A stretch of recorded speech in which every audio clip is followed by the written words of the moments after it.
liberar os alunos aí depois que a gente... Opa, apertei antes da hora. Espera aí. É, Dá para parar? só se eu fechar a sessão.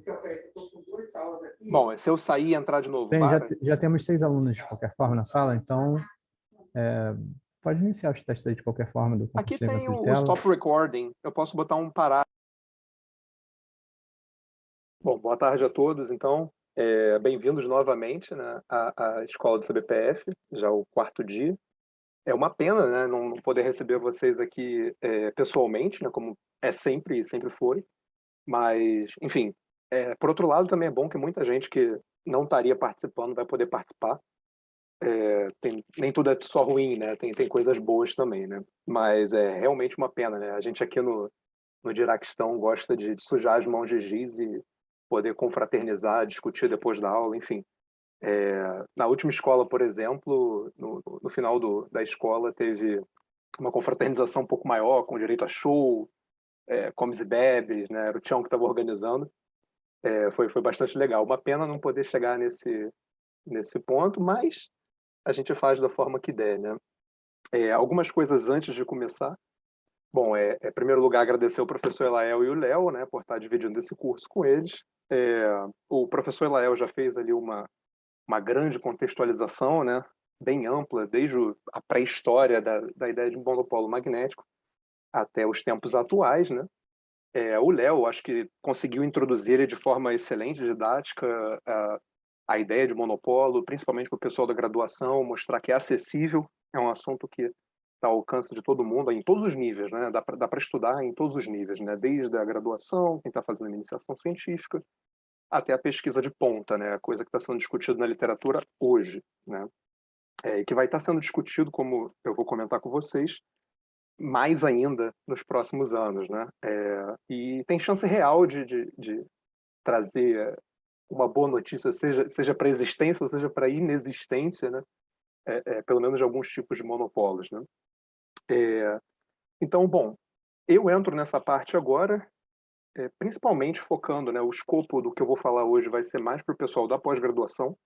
Então, o pessoal da graduação, eu sugiro que não tente focar muito nos detalhes, talvez por não ter um ferramental adequado, mas mesmo assim dá para pegar as ideias gerais. Eu vou tentar, na medida do possível, explicar as ideias gerais por trás, mas o meu escopo vai ser realmente o pessoal da pós-graduação. Acho que o Léo já fez um bom trabalho de introdução a nível de graduação.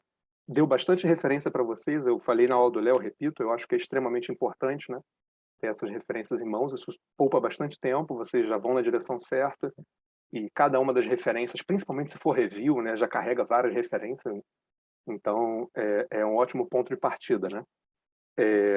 Fazer aqui agradecer eles terem me chamado de especialista, não é o caso, mas eu diria que eu estou dentro da área no momento, né? Então, não sou especialista, eu não sei muito sobre o assunto ainda, mas eu estou ali tentando desbravar, né? Em relação às perguntas, eu vou tentar correr um pouco, e aí quando chegar mais ou menos ali na metade, eu vou parar para poder tirar umas dúvidas sobre a primeira parte, vamos dizer assim. E aí, na segunda parte, depois a gente faz mais perguntas no final, a gente pode abrir uma discussão mais ampla, né? Vocês vão entender a estrutura daqui a pouco. Então, em relação ao escopo que eu estava dizendo da pós-graduação, eu vou tentar varrer desde quem está entrando no mestrado, né, para poder colocar pelo menos as ideias gerais, a discussão genérica, digamos assim, dos assuntos que a gente está tratando aqui, até chegar na fronteira, né, chegar no que está sendo feito na pesquisa hoje e comentar uma contribuição que eu e o professor Lael fizemos recentemente. Então, eu espero varrer ali um espectro amplo. No início de cada sessão, eu vou discutir um pouco de forma mais genérica, pessoal mais avançado, no doutorado, já doutores, enfim, peço paciência, né? Mas é importante também colocar algumas considerações gerais para o pessoal que está entrando agora na pós-graduação, às vezes um pouco perdido nas direções que vai seguir, e é bom ter afinal o discurso, né? Tentar entender mais ou menos como as coisas se encaixam, né? Então, bom, vamos começar então com eu não vou ver o chat enquanto faço isso, porque a probabilidade de eu me enrolar tentando fazer várias coisas ao mesmo tempo é muito grande, então guardem as perguntas, anotem os pontos, para quando estiver na metade eu paro, o Paulo abre o microfone para a galera perguntar e não se acanhem, né? Fiquem à vontade para fazer as perguntas que vocês quiserem. Aliás, é uma excelente oportunidade, né? Eu acho que eu sou o que estou mais próximo de todos vocês aqui, provavelmente, né? Em distância acadêmica, então eu acho que não é para ficar acanhado, não. Pode perguntar mesmo, né? Então vamos lá. Em primeiro lugar, vamos falar sobre a estrutura do que eu vou apresentar. O objetivo aqui, a apresentação vai ser sobre monopólio eletrofraco. Mas se eu só entrar com monopólio eletrofraco, vai ficar complicado de compreender, né? Eu não sei quantos de vocês já tiveram contato com monopólio eletrofraco. Eu até pouco tempo atrás, né, até alguns meses atrás, nunca sequer tinha ouvido falar. Então, é uma coisa que exigiria muito background. Então, eu vou começar pela base do monopólio eletrofraco, né, que é basicamente o monopólio de Dirac. Já vou supor que vocês têm, né, essa base que o Léo deu para vocês nas aulas 2 e 3, principalmente na aula 2.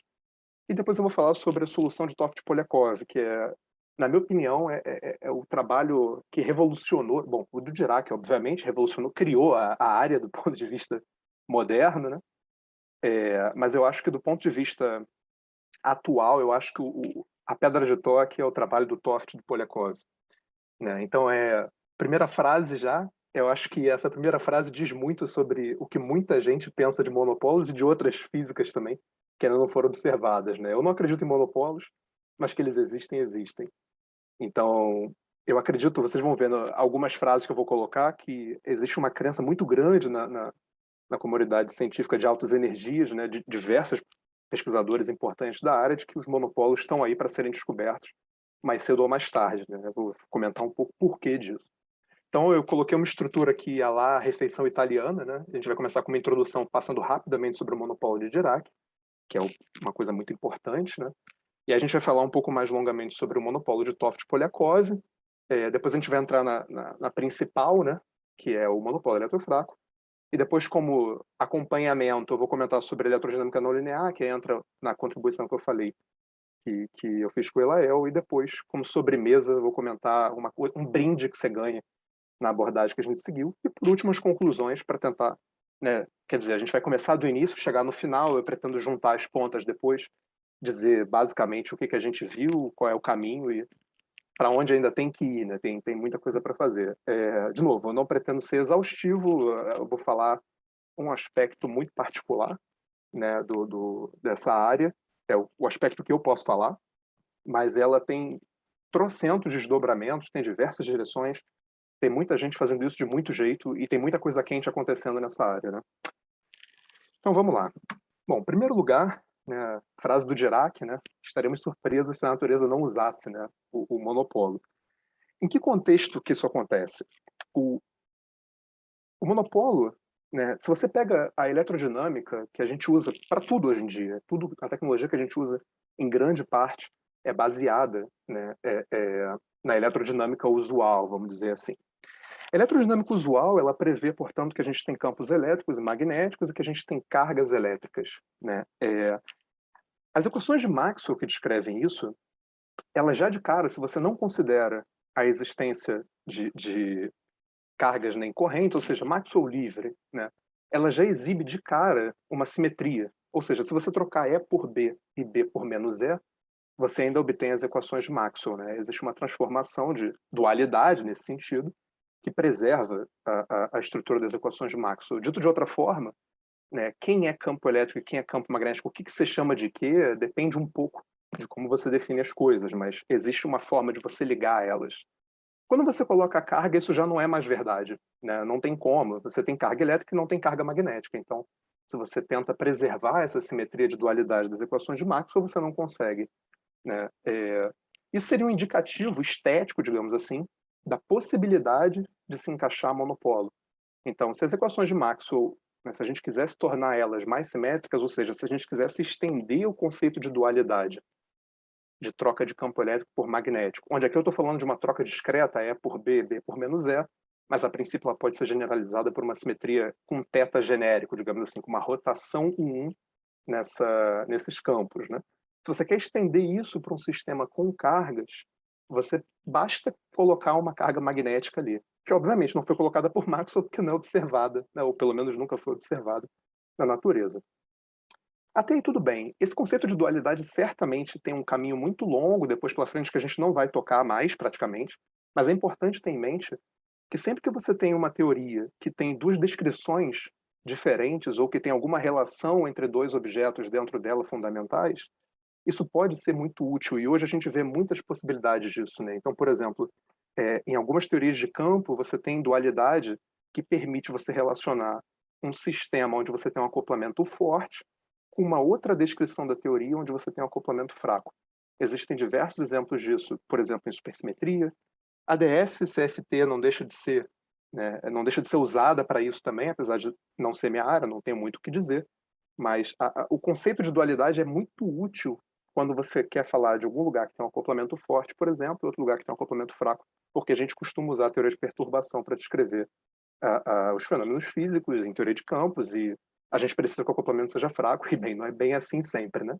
Então, poder fazer essa troca, de escrever de duas formas diferentes e conseguir conectar os resultados físicos é algo muito poderoso, né? Diz muito sobre a teoria e pode nos ajudar a trazer muitas informações. Então, é um conceito muito amplo, que, de novo, a gente não vai seguir, mas isso motivou os trabalhos do Olive, do Montoni, e teve toda uma galera que seguiu firme por esse caminho, e em supersimetria isso é mágico, né? A gente não vai entrar nessa discussão aqui, mas é importante ser dito.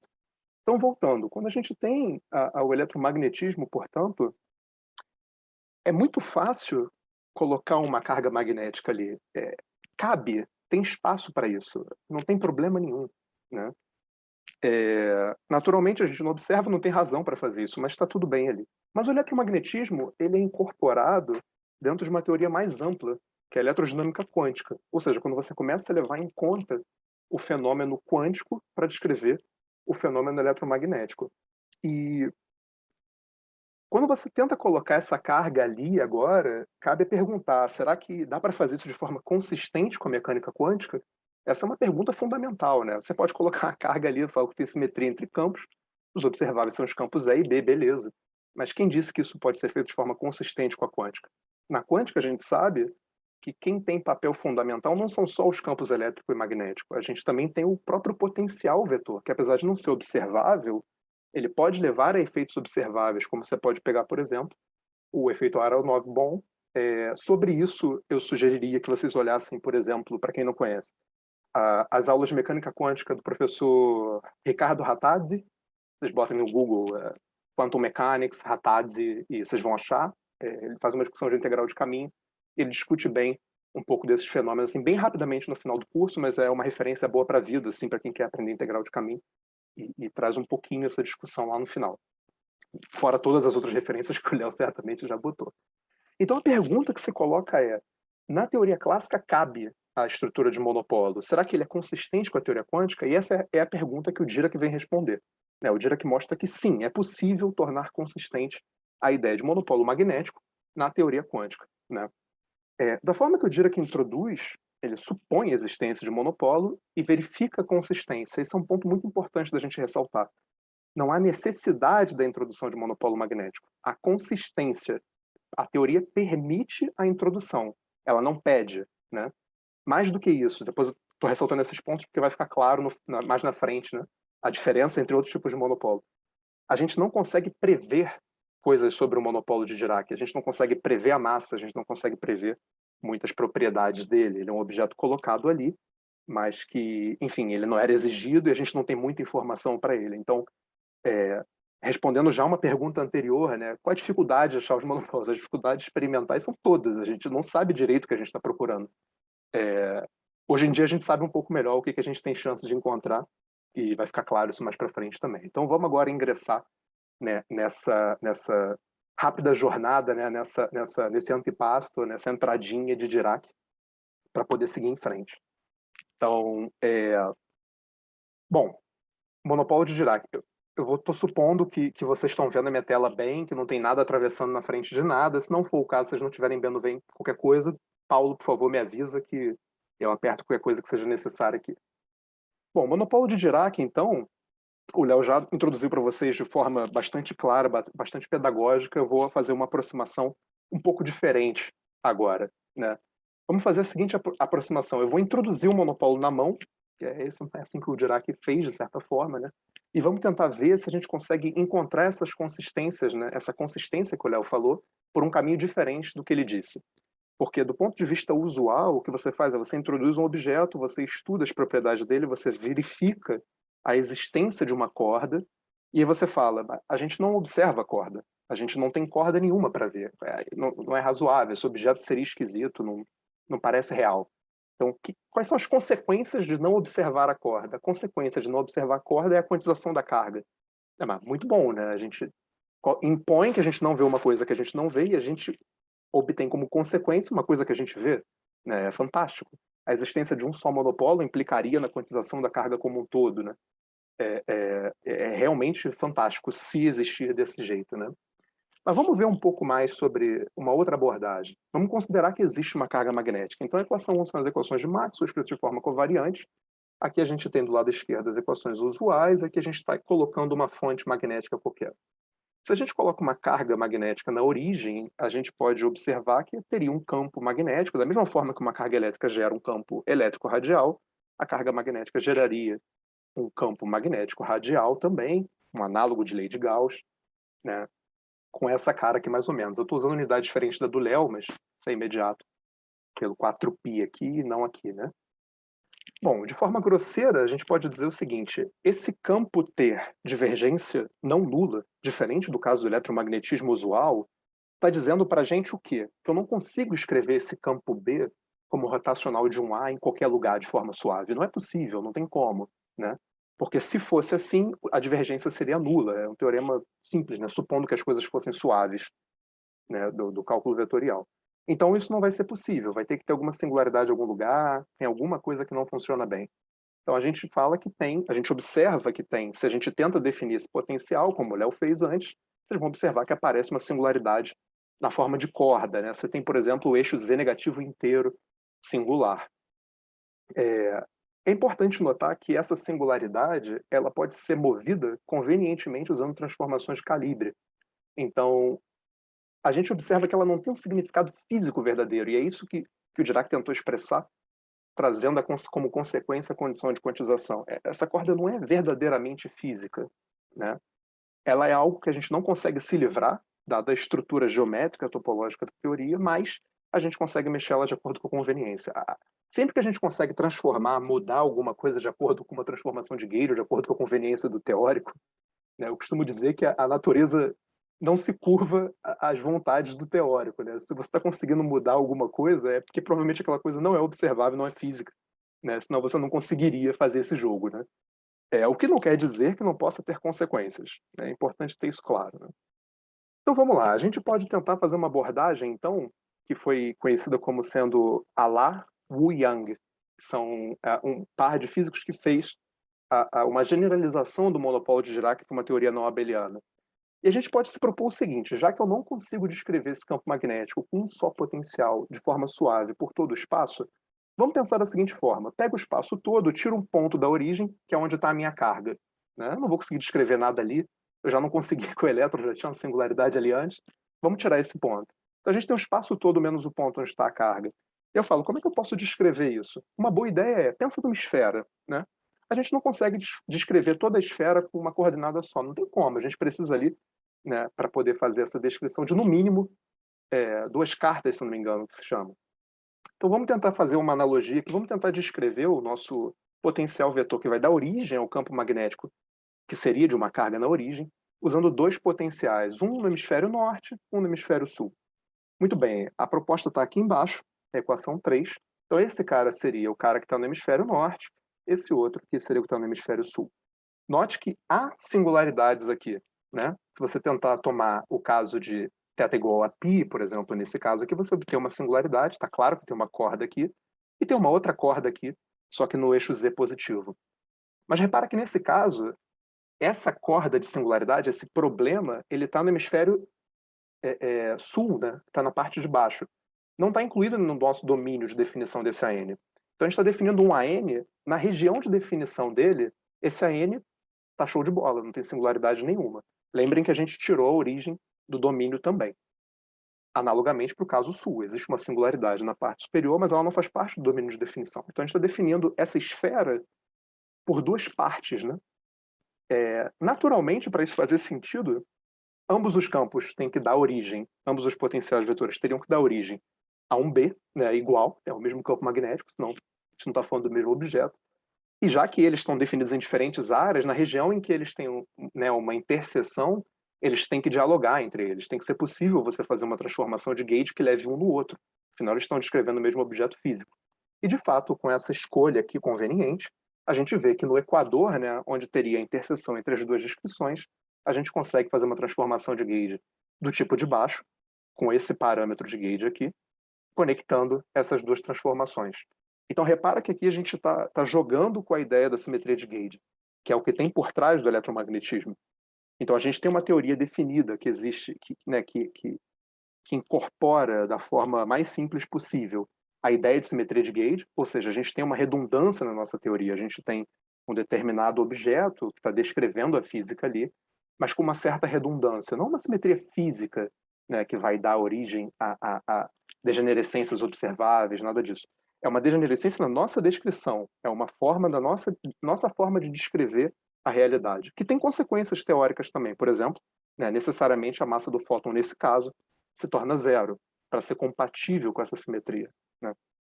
E a gente está usando isso a nosso favor. Já que essa corda pode ser movida com uma simetria de gauge, por que não descrever esse sistema usando diferentes potenciais vetores conectados para uma transformação de simetria na interseção e ver no que dá. Né? Bom, o que dá é o seguinte, né?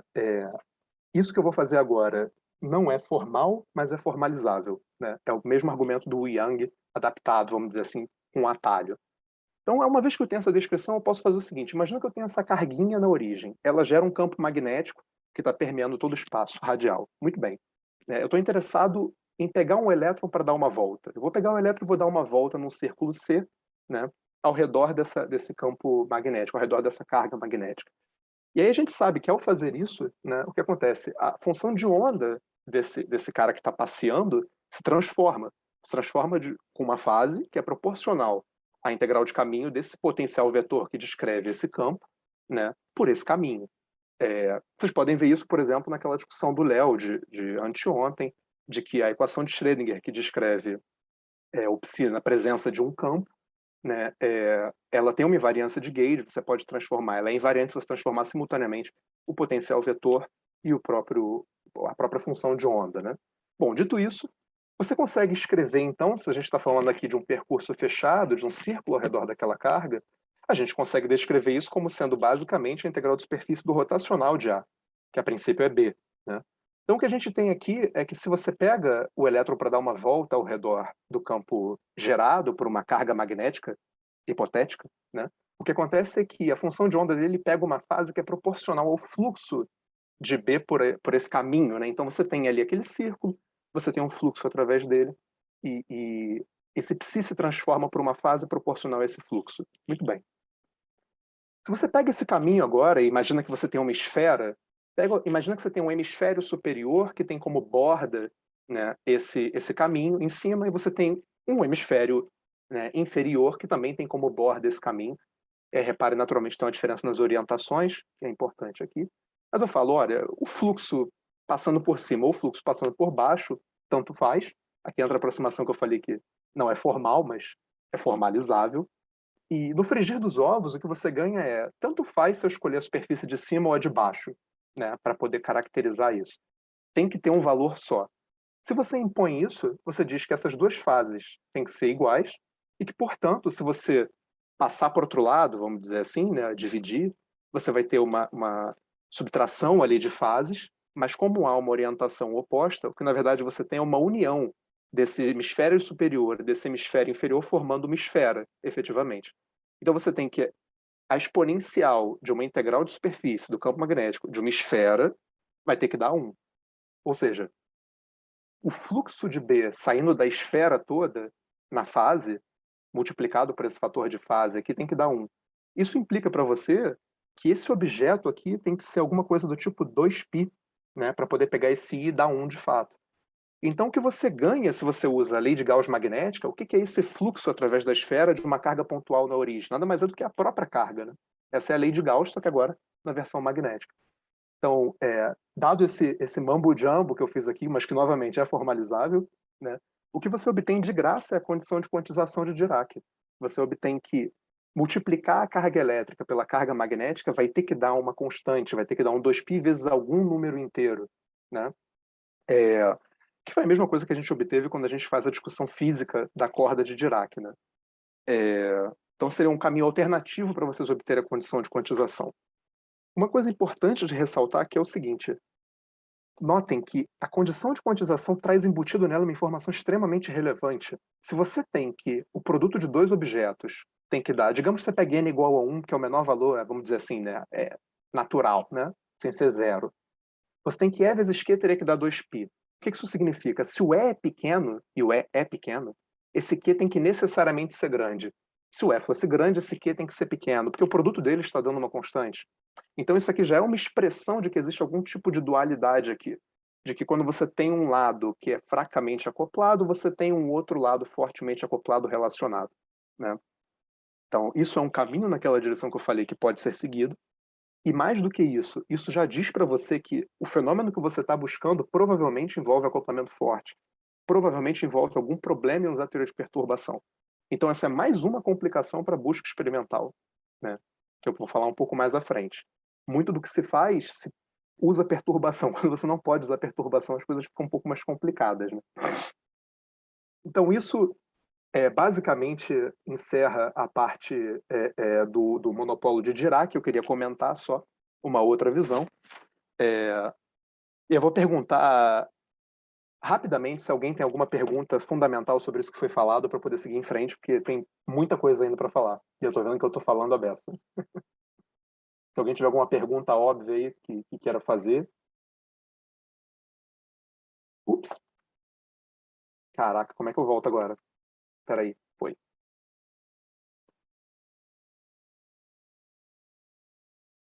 Não tem nenhuma pergunta aqui, então vou seguir em frente. Bom, então agora a gente fechou essa ideia do monopólio de Dirac, né? Essa coisa fundamental. Mas repara, a gente está falando, discutindo uma coisa que foi um monopólio que foi colocado à mão, de certa forma, a gente supõe que ele existe, tenta ver as condições, se aquilo é consistente ou não com a mecânica quântica, e a gente encontra, sim, é consistente desde que a gente respeite a condição de quantização, né? Mas isso não é previsto pela teoria de forma nenhuma. Então, a gente está em busca de algum objeto mais fundamental, talvez algum objeto que a nossa teoria possa prever, né?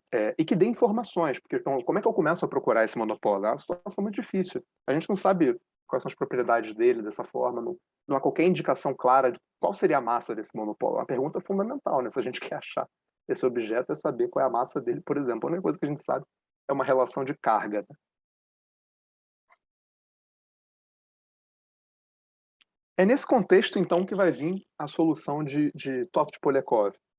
A situação é a seguinte: a gente sabe que o eletromagnetismo ele não é tudo. Ele é muito bom, a QED é fantástica, mas a QED não vale, né? Não é só a QED que tem no mundo, né? A gente precisa incorporar, né, a interação eletromagnética num cenário mais amplo, onde a gente possa falar das interações fracas e tudo mais.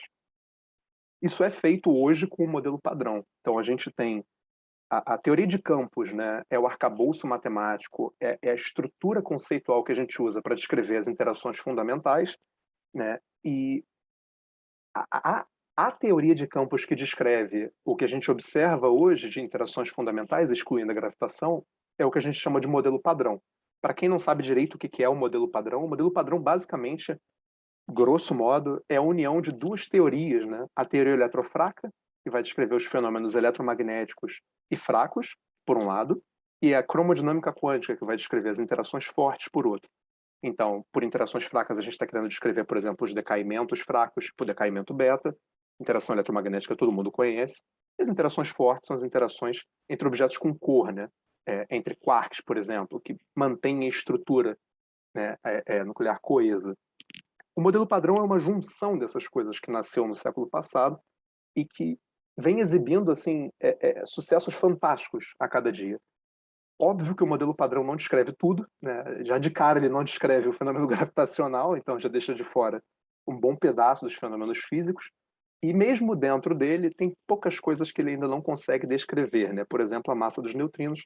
Para quem está acompanhando o curso da Carla, aliás, excelente. Quem não tiver, recomendo ver os vídeos depois.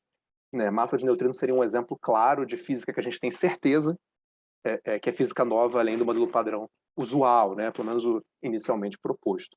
Há outros fenômenos que a gente não consegue descrever, mas assim, dentro do que ele pode descrever, o sucesso é fantástico, né? E na medida em que a gente experimenta mais a gente conclui que o sucesso é fantástico, né? E não o contrário. Ainda há espaço para diversas coisas novas, na medida em que a gente avança em precisão nos experimentos, e a gente consegue subir as escalas de energia, a gente consegue testar mais modelos, a gente consegue enxergar mais longe, digamos assim, do que pode ter na física, mas dentro do que a gente vê hoje, o modelo padrão está em excelente forma, né? Tem pouco espaço, apesar de existente, para grandes modificações ali dentro das escalas de energia próxima do que a gente alcança, né? Se a gente for subindo mais, obviamente, abre espaço para muito mais coisa.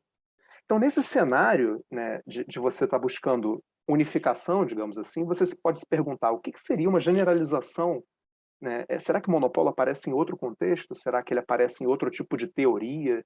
Será que se a gente conseguisse encaixar esse eletromagnetismo dentro de alguma coisa maior, que a gente pretende descrever alguma coisa mais ampla, será que a gente ainda assim teria o conceito de monopólio?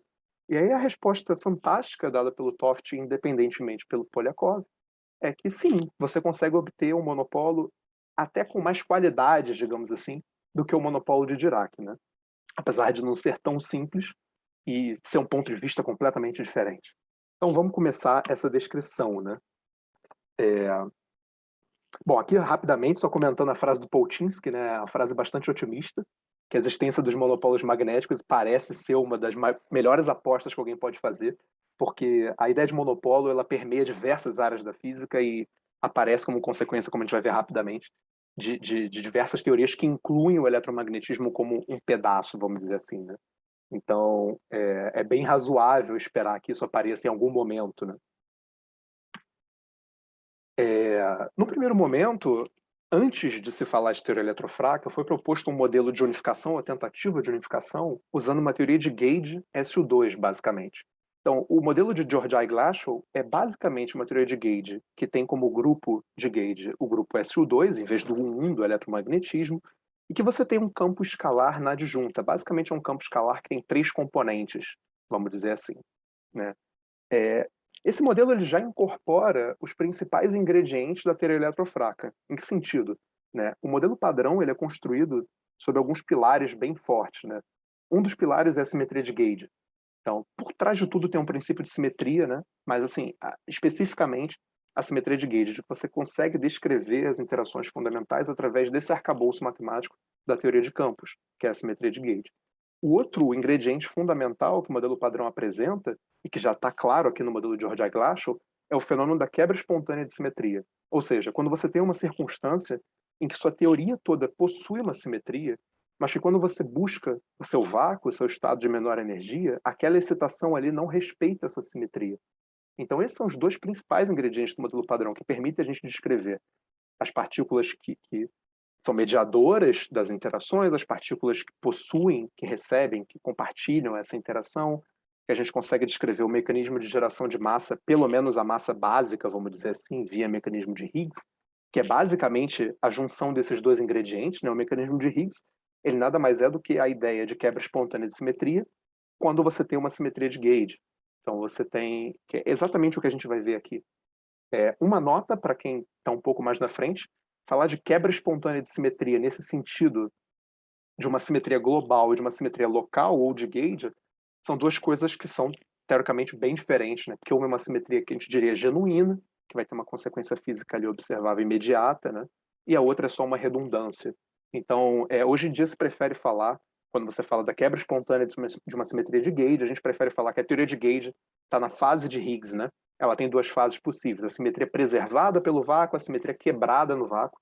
Mas essa simetria quebrada, se a simetria não é só uma redundância, não tem muito o que quebrar, né?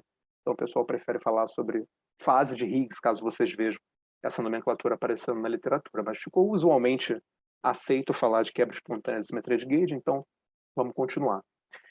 Essa teoria, portanto, ela apresenta aqui o que seriam os bósons de gauge, né? O que seriam, aqui não vai ser possível, mas seriam só 3, né? Seria, digamos, 3 bósons, W mais, W menos e Z0. Não é o caso aqui, mas para efeito de ilustração, né? na verdade, seria o W mais W menos o fóton, eu acho que seria mais justo falar aqui. E ela tem um campo escalar que vai causar essa quebra espontânea. Então, repara que se vocês olham para essa Lagrangiana 8, né, o que vocês veem aqui é que essa Lagrangiana é invariante para uma transformação de Gauge. De que forma? Você transforma o campo φ com uma transformação do SU2, e esse campo A vai se transformar de forma correspondente com uma transformação de Gauge típica, né, que é essa expressão aqui. Então, essa Lagrangiana é invariante sobre essa transformação. Mas, se você olha para esse potencial aqui relacionado com o campo φ, o que você observa é que ele induz um valor esperado no vácuo não nulo para o campo escalar, né?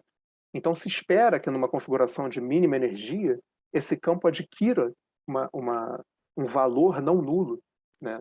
E por ter um valor não nulo, quando a gente aplica uma transformação de Gauge nesse valor esperado do vácuo, a gente vai observar que ele não vai ser mais invariante. O cara não é mais levado nele mesmo, ele é levado em outro cara, né? Então você tem uma simetria que você pode tentar imaginar como se fosse um círculo, que você escolhe ali um valor, que seria o valor esperado no vácuo para aquele campo, né? E você poderia escolher qualquer um ligado por essa simetria, na verdade. Mas uma vez que você escolheu um, qualquer que seja, quando você aplica uma transformação de Gauge, necessariamente você move ele para outro, né? Então é mais ou menos assim a ideia pictórica. O ideal seria ter alguns desenhos aqui, que eu acabei não colocando, sobre o que está em jogo mais ou menos do ponto de vista, para tentar visualizar, né, de forma com desenhos, né? Então, essa proposta de teoria aqui inclui, então, esses ingredientes fundamentais. Ela vai ter uma quebra espontânea de simetria vindo desse potencial aqui. Ela inclui os bósons de Gauge enfim, ela vai ter quase tudo que a gente precisa, salvo que não descreve o mundo real, né? Então, essa teoria foi descartada, né, como descrevendo a nossa realidade, a realidade das interações eletrofracas, né? Já de cara você vê, só vão ter 3 bósons de Gauge, a gente precisa de 4, né? O W+, o W-, o Z0 e o fóton. Então já começa errada nesse sentido, né? Mas falar isso hoje é muito fácil, né? Falar isso há 50 anos atrás seriam outros 500. Então, enfim, aqui tem as equações de movimento. Nos slides eu tentei escrever bastante para servir de caderno. Depois eu vou disponibilizar lá na página da escola. Mas não se atentem às questões técnicas de equações, não, tá? Vai ter um monte de equação aqui, mas o mais importante é vocês entenderem a ideia geral. Então, nesse modelo, se você tenta pegar essa Lagrangiana 8 e tentar buscar soluções dela, e aqui a gente vai se propor, vamos procurar, então, se essa teoria permite, se ela aceita, se ela admite soluções para as equações de movimento que saem dela, via princípio de minimação, que tenham energia finita, né? E a gente vai começar procurando pelo mais fácil. Vamos começar procurando soluções estáticas, né, com energia finita. Para ter mais simplicidade, já que a gente tem uma simetria de Gauge, a gente tem que fixar um Gauge. Vamos fixar um Gauge a 0 igual a 0, né? A gente está na situação mais simples possível dentro desse contexto. Repara que mesmo fixando o Gauge a 0 igual a 0, a gente ainda tem uma simetria de Gauge por transformações de Gauge que não são dependentes do tempo. Mas, enfim, então você está fixando, mas não está fixando tudo ainda tem uma certa liberdade. E a estratégia é a seguinte, a gente se propõe qual é a solução de vácuo clássico, qual é a solução que tem mínima energia zero nesse caso, né? Quando a gente buscar isso, né, a gente vai ver que a gente vai conseguir encontrar o que os campos têm que satisfazer para poder ter essa solução de energia zero. E a gente vai usar isso a nosso favor para a gente poder buscar as soluções de energia finita, né, que é o que a gente está interessado.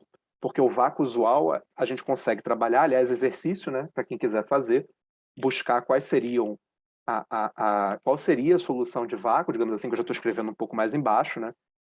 Na verdade, o exercício seria descrever o espectro da teoria, né? Ou seja, fazer uma expansão até a ordem 2 e verificar quais seriam as massas de cada partícula, que eu estou basicamente dizendo a resposta abaixo, mas vocês verem com os próprios olhos, né? Obviamente, exercício de vocês para vocês, né? Não é para entregarem nada. Quem quiser fazer, para treinar, né? Para poder saber fazer só. Então, quando a gente calcula o funcional de energia associado com essa Lagrangiana 8, o que a gente obtém é mais ou menos isso aqui. Mais ou menos não, é exatamente isso aqui. E a gente se pergunta, que condições a gente tem que satisfazer para que esse objeto dê energia zero, né? Bom, essa parte aqui tem que ser zero, essa segunda parte tem que ser zero, essa terceira parte vai ter que ser zero. Isso impõe as condições que o vácuo tem que satisfazer, basicamente. É a equação 12. E aí, novamente, reparem que aqui eu tenho um φA igual a V2. Então, quando eu faço o módulo de φA, digamos assim, vai ter que ter um valor fixo. Mas eu ainda tenho uma certa liberdade para escolher em que direção ele aponta. Repara que quando a gente está falando de uma teoria de gauge SU2, a gente está falando de um campo escalar na adjunta, a gente está falando de 3 campos escalares. Então a gente pode ver isso como sendo, num campo, num espaço interno, como sendo um espaço tridimensional, onde você tem um vetor com 3 componentes apontando em alguma direção, né? Então a condição de obter o vácuo clássico te diz que esse campo tem que estar numa esfera de raio V, né? Mas não te diz direção nenhuma. Como eu disse antes, a gente ainda tem simetria de gauge. Apesar da gente ter fixado um pedaço dela, ainda sobra alguma coisa. Então, a direção que você escolhe não importa. Você pode escolher qualquer uma. Uma vez escolhida essa direção, você vai buscar as flutuações quânticas ao redor desse valor esperado no vácuo. E é isso que vai fazer o seu espectro. É isso que vai ter um significado físico. Não importa qual você escolhe, mas uma vez escolhida, você expande ao redor daquele mínimo não trivial, né? Uma escolha possível seria você tomar, por exemplo, esse φ apontando na direção 3, né? Vamos botar o φ apontando na direção 3 e escolher os campos de gauge sendo zero para satisfazer as outras condições. Quando você fizer isso, você vai ver, bom, eu escolhi o φ apontando na direção 3, mas se eu fizer uma transformação de gauge, ele aponta para outra direção. Então, obviamente, essa escolha não é gauge invariante, né? Vai ocorrer a quebra espontânea da simetria de gauge, de fato.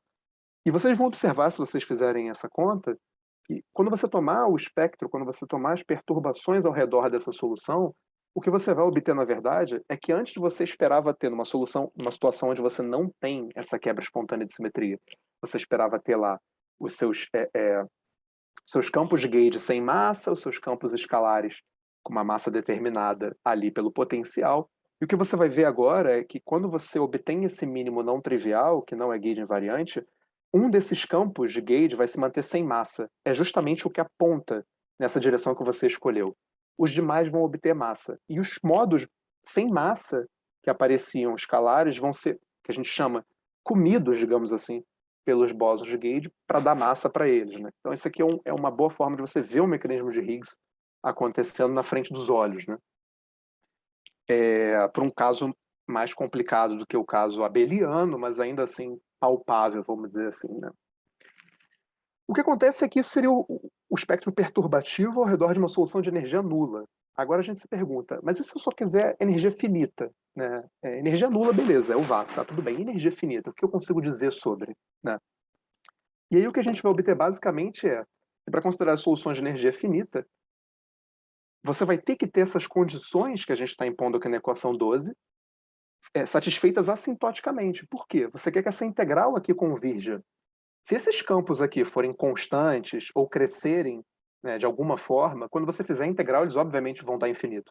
A única chance que você tem, né, dessa integral que convergir é esses objetos, na medida em que você está indo para, vamos dizer, módulo de x cada vez maior, né, que esses objetos vão a zero rápido o suficiente para que você seja capaz de ter uma integral convergente e dar uma energia finita, né? É bom. Então, você consegue obter, portanto, um vínculo para ter energia finita. O que eu preciso? Eu preciso que essas minhas configurações satisfaçam as condições de vácuo que eu tinha antes, né, no assintótico. Então, quando eu vou para o módulo de x indo para infinito, a gente tem que ter esse fenômeno acontecendo, esses φs indo para o V2, o DIF indo para zero, o FA indo para zero. Aqui entra uma questão bastante interessante. O que você está dizendo é, você está num espaço tridimensional, porque a gente está considerando energia, então a gente está falando de 3 dimensões aqui, a gente já desprezou o tempo nesse momento. Aí você fala, quando você começa a ir para tamanho cada vez maior, ou seja, quando você está indo para o assintótico em 3 dimensões, né? E aí você pode pensar, o que seria a borda desse espaço R3, né? Seria como se fosse uma esfera, só que com um raio infinito. Então o que você está dizendo? Você está me dando, na verdade, uma condição de contorno. Para eu poder obter energia finita, né, o que a gente vai precisar, basicamente, é dizer, olha, quando você vai para essa esfera no assintótico, você tem que fixar determinadas condições. Esses φ têm que ir para algum lugar. Esses φ têm que ir para uma esfera de raio V2, no espaço interno. Então, o que você está fazendo é, energia finita está te impondo condições de contorno numa esfera que levam o campo numa esfera. Então, você está encontrando ali, basicamente, um mapa que vai levar uma esfera do espaço-tempo numa esfera no espaço interno, né? É bastante importante ver isso, então. Então, a condição de energia finita te dá isso, te define esse mapa, né? E as outras coisas você também pode, né? Aqui é um pouco mais técnico, mas não importa. Você também pode satisfazer as outras condições escolhendo adequadamente os campos aí. Note que, nesse ponto, se a gente não tivesse campos de gauge, a gente não conseguiria satisfazer isso para fiar não trivial, né? Então, só a única forma que a gente conseguiria sem campo de gauge, a princípio, seria colocar os fiais não dependendo dos ângulos, né? Aqui, como a gente tem campo de gauge, ele pode compensar uma dependência nos ângulos desse campo φ, né? E ainda assim satisfazer as condições de contorno. Então, esse é o cenário total que a gente tem. A gente tem energia finita dando condições assintóticas e dando para a gente um determinado mapa que varre de uma esfera em outra esfera. Agora, bom, não vou me alongar nisso. Mapas desse tipo que levam uma esfera em outra esfera podem ser classificados com uma parte da teoria da topologia chamada de homotopia, né? Você consegue, basicamente, classificar as funções que você tem de acordo com o número de enrolamento dela. E aí o exemplo mais prático para se pensar na cabeça é no caso U1, né?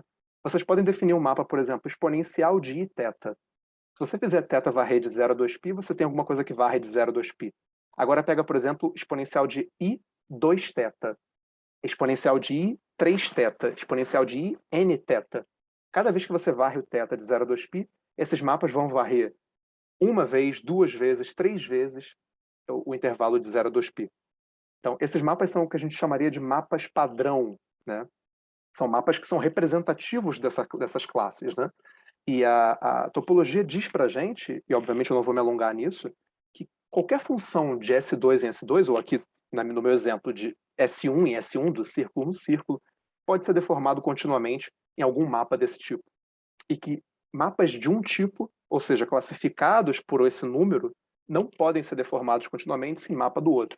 Então, o que a gente obtém é a condição de energia finita, no frigir dos ovos, está dando para a gente uma categorização, uma classificação desses mapas de acordo com o número de homotopia dele, com a classe de homotopia dele. É o que a gente chama de número de enrolamento, né?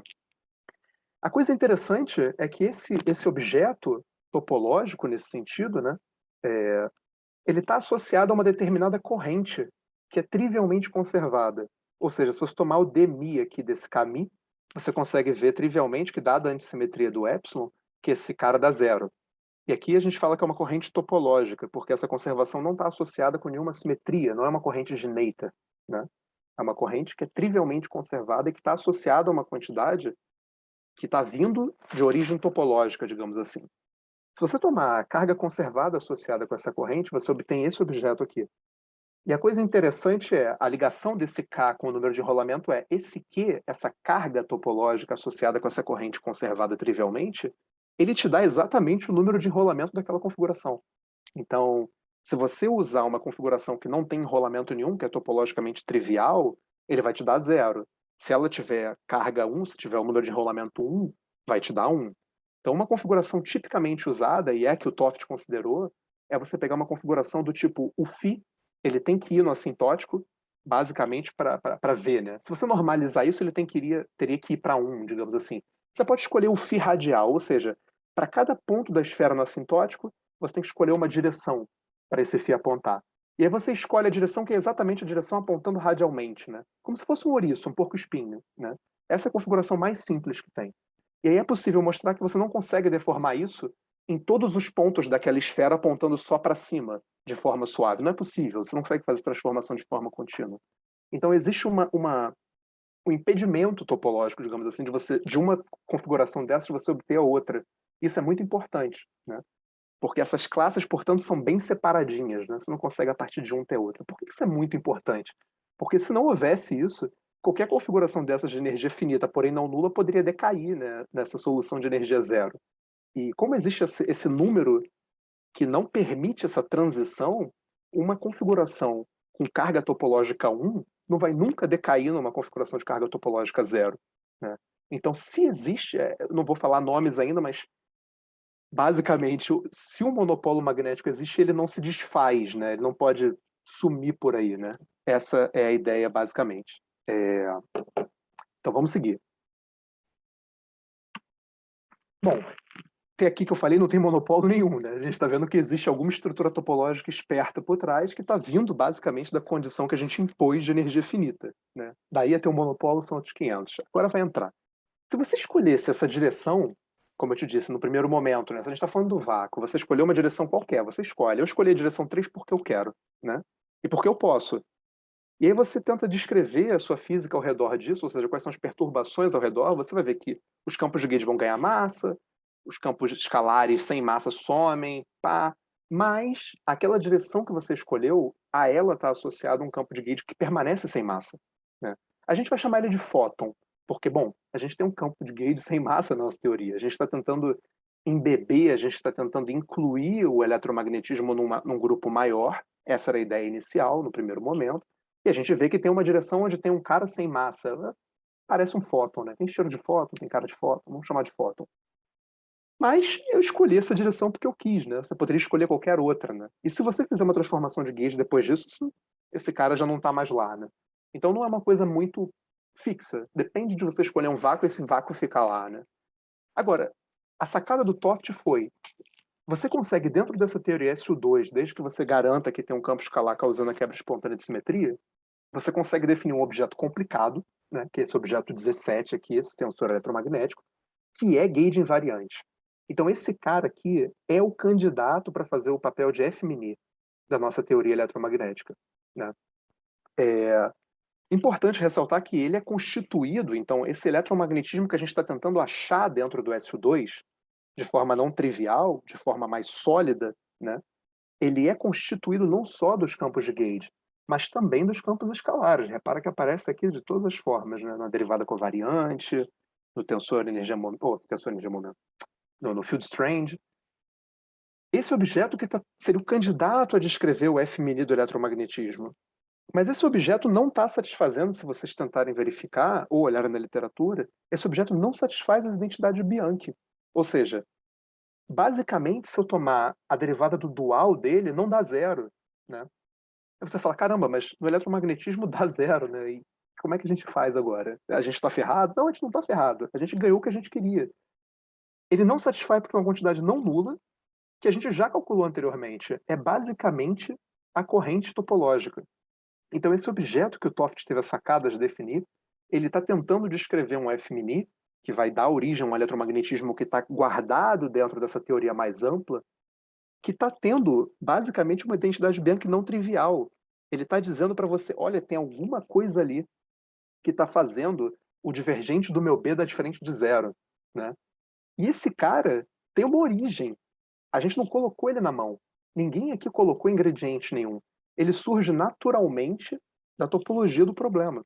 Então, a gente está obtendo um objeto fundamental dentro dessa teoria estendida, que está fazendo aqui um papel de carga magnética, se vocês olharem lá o primeiro slide, o dmi do F-til, e esse cara tem uma origem topológica.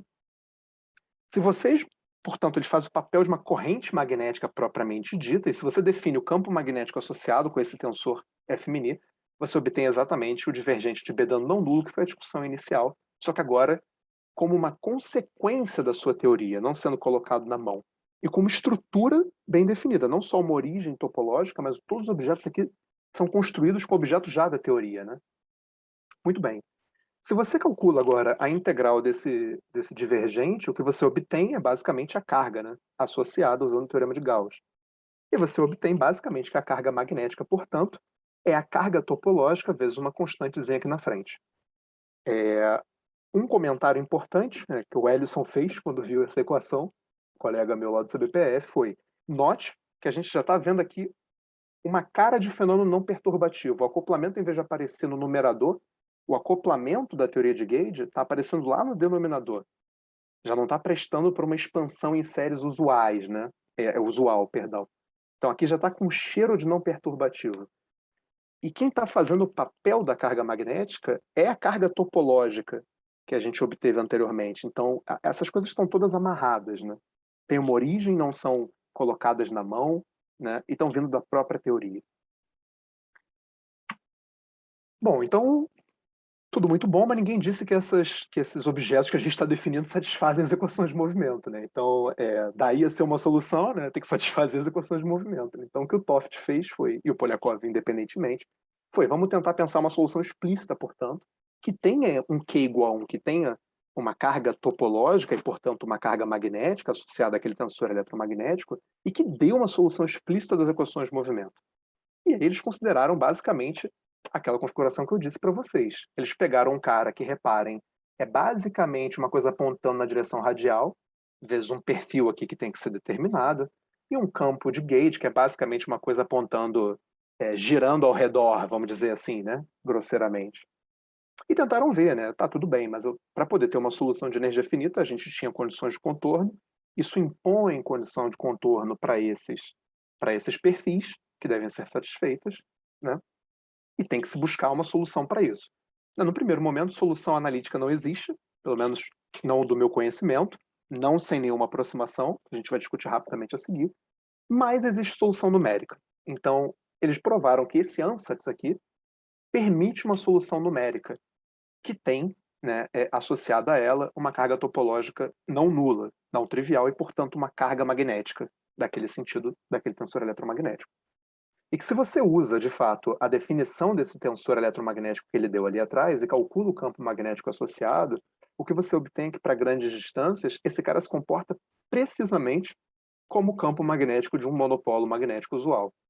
Ou seja, radial, com lei de decaimento tipo Coulomb, e com a carga magnética vindo aqui na frente, né? Ou seja, no limite assintótico, a gente obtém exatamente, para quem está vendo de longe, um campo magnético na origem, digamos assim, com uma carga 4π sobre G, né? Então isso é a expressão da teoria de campos te dando o resultado que o Dirac queria, né? Tudo que a gente quer está aqui, está na nossa frente, está na frente dos nossos olhos, né? Muito bem.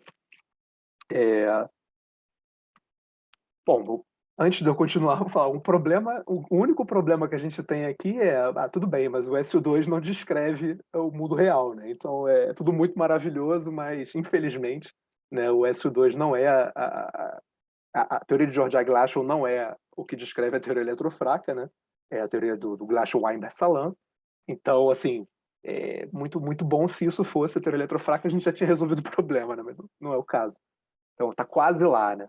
Bom, um comentário rápido técnico eu disse que não há solução analítica, e de fato não há, mas existe um limite que você pode tomar, uma aproximação na qual existe uma solução analítica calculável, né? Que é o que a gente chama de limite de Bogomolny-Prasad de Summerfield, por causa do nome das pessoas que fizeram. O Bogomolny e depois o Prasad e o Summerfield fizeram separadamente, não sei se nessa ordem. Se você desliga o potencial, é uma coisa mais técnica. Ou seja, você joga o potencial para zero, mas você mantém as condições de contorno. É basicamente essa a ideia grosseira, né? Nesse caso, você consegue encontrar uma solução analítica e, dada essa solução analítica, você consegue obter um limite para a energia. Ou seja, você consegue obter qual a mínima energia que o seu monopólio tem que ter. E se você sabe qual é a mínima energia, você sabe dizer qual é a mínima massa, né? O objeto em repouso. Então você obtém qual seria a mínima massa que esse monopólio poderia ter. E a mínima massa vai ser dada basicamente por essa expressão aqui. Então a energia do seu objeto tem que ser pelo menos 4πv sobre G vezes a carga topológica. Se a gente vai falando de carga topológica 1, que seria o cenário mais simples, está falando de um 4π vezes valor esperado no vácuo do seu campo escalar, dividido por acoplamento de gauge.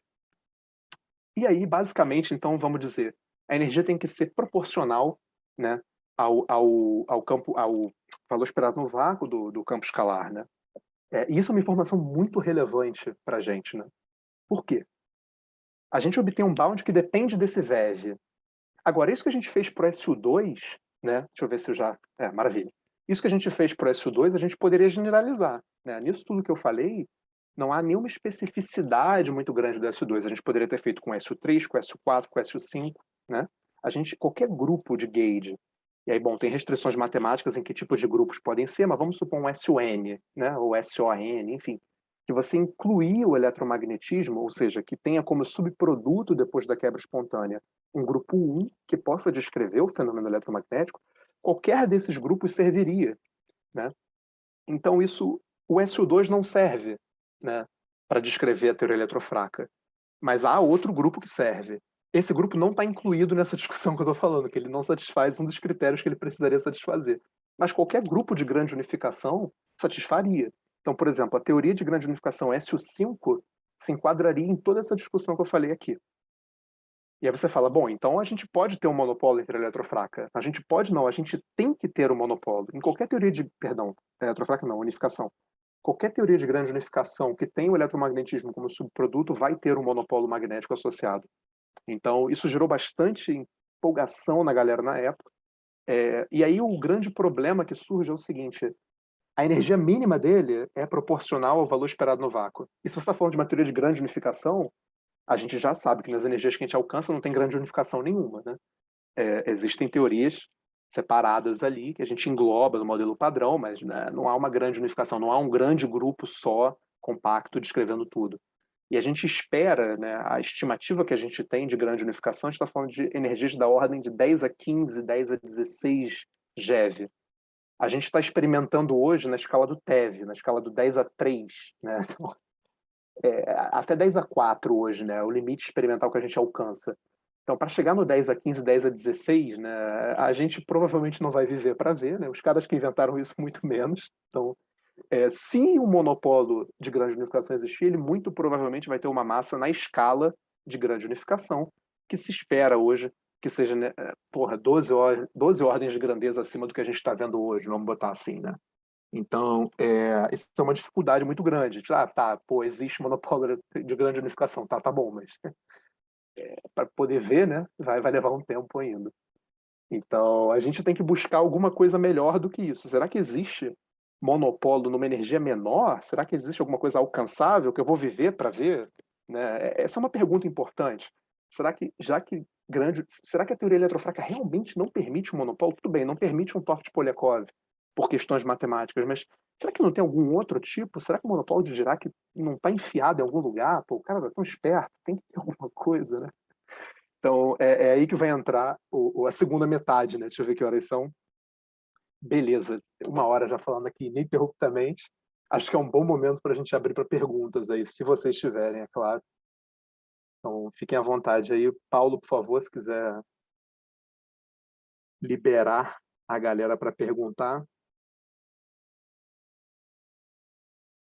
Se ninguém perguntar, o Ellison pergunta, uma coisa que a gente combinou para poder parecer que... Tô brincando.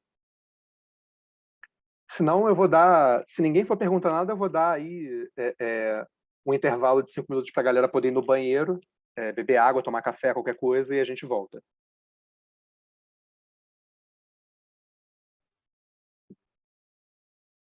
Alguém levantou a mão. Como é que eu faço para... Paulo, pode liberar todo mundo que quiser falar. Aqui não tem veto, não tem...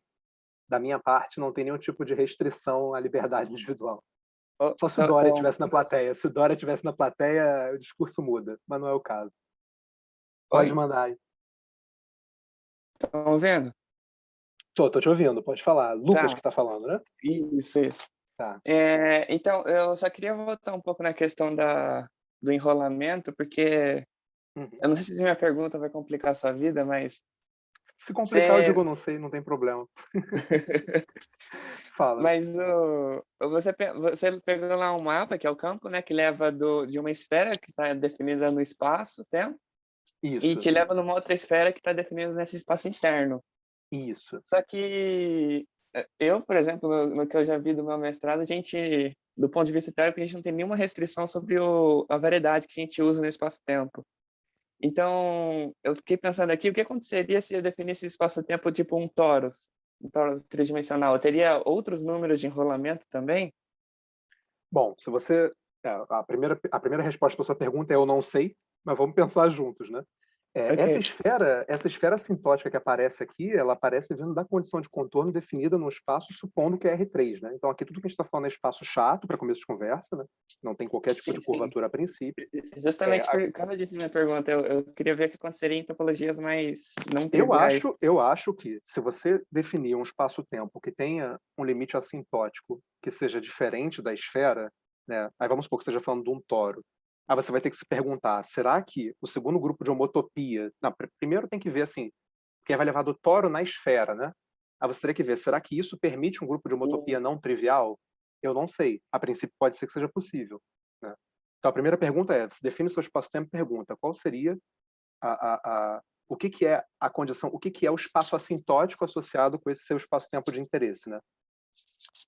Porque eu nem sei, se fosse um toro, o que seria, né? Se você jogar o raio para infinito, o que é no toro? É o próprio toro? Não, eu não sei. Mas suponha que Ok. seja. Aí você consulta lá, né? Grosseiramente, você consulta a tabelinha, né? É possível ter uma utopia não trivial aqui? É possível definir? Se for possível, você pode obter um monopólio novo. E aí vai ser o monopólio de Lucas Silveira. Porque eu não sei se tem feito isso, entendeu? Possivelmente tem, que esse pessoal é bem criativo, né? Sim, Mas, sim, sim. assim, é extremamente interessante a pergunta. E eu sugiro que você investigue. Dá uma olhada na literatura, ver se você acha. Porque pode ser coisa nova, né? Pode ter coisa nova. Ok, obrigado. De nada. Mas, a princípio, sim, é possível e, de novo, daria alguma coisa diferente do que a gente tem aqui, com certeza, né? Porque as condições assintóticas, como você pode observar, elas definem a existência desse mapa, e esse mapa, dessa forma, faz uma classificação possível. Se você fizer uma classificação diferente, se você mudar o que é o seu número de enrolamento, você muda o que é a sua carga topológica. Se você mudar o que é a sua carga topológica, você muda o que é a carga magnética. Então, você define um novo monopolo, né? A princípio, com possível diferente bound, pode ser um monopolo mais leve, você pode resolver coisas interessantes com isso, né? Agora, se seu espaço não admitir uma topologia diferente, né? Por exemplo, se você obtiver qualquer coisa que você enfiar ali, que dê um grupo de homotopia análogo, é bom, você vai obter uma resposta análoga, né? Então, tem que catar alguma coisa diferente aí. Bolar um espaço aí para você para você fazer a sua teoria que dê um resultado diferente, né? Tem que dar uma cozinhada aí, né? Mas teoricamente interessante, né? Na minha opinião, pelo menos. Bom, vamos ver. Aquela construção com fase do tipo Aronoff-Bohm tem alguma relação com linhas de Wilson? Bom, linhas de Wilson são objetos gauge invariantes que você pode definir sempre na sua teoria, né? Aqui eu estou fazendo um percurso no espaço-tempo. Eu não sei se existe alguma ligação real com isso, não sei te responder também. Mas, a princípio, eu acho que você pode... Porque a linha que eu estou fazendo, na verdade, a gente está fazendo um percurso, não é no espaço de gauge, né? A gente está fazendo ali um percurso no espaço-tempo. E o que a gente obtém basicamente é uma fase que depende do caminho. Será que eu consigo fazer alguma conexão disso com linha de Wilson? Com loop de Wilson? É, Não é, sei, não sei. me deixaram falar. Por favor. Não, eu fiz essa pergunta porque eu estou vendo algumas coisas de simetrias generalizadas Uhum. e tem a aplicação de teorias de invariância de calibre em linhas de Wilson. E aí eu vi aquilo ali e eu queria saber se tem alguma relação, se eu poderia ver simetrias naquela linha ou se não tem nada a ver mesmo. Bom, eu não consigo enxergar, não quer dizer que não tenha, né? Aliás, o assunto de simetria generalizada é extremamente interessante e quente, apesar de difícil. Então, que bom que Sim. você está fazendo isso. Agora, a princípio, eu acho que pode ser possível, sim, de você tentar relacionar, né? Eu não sei te dizer como, mas eu não vejo nenhum absurdo na tua pergunta, não. Eu acho completamente razoável tentar buscar isso. Tá, tudo bem. Que ali Obrigada. é simples. O que eu fiz ali, basicamente, não tem nenhuma sutileza por trás, né? Simples como você...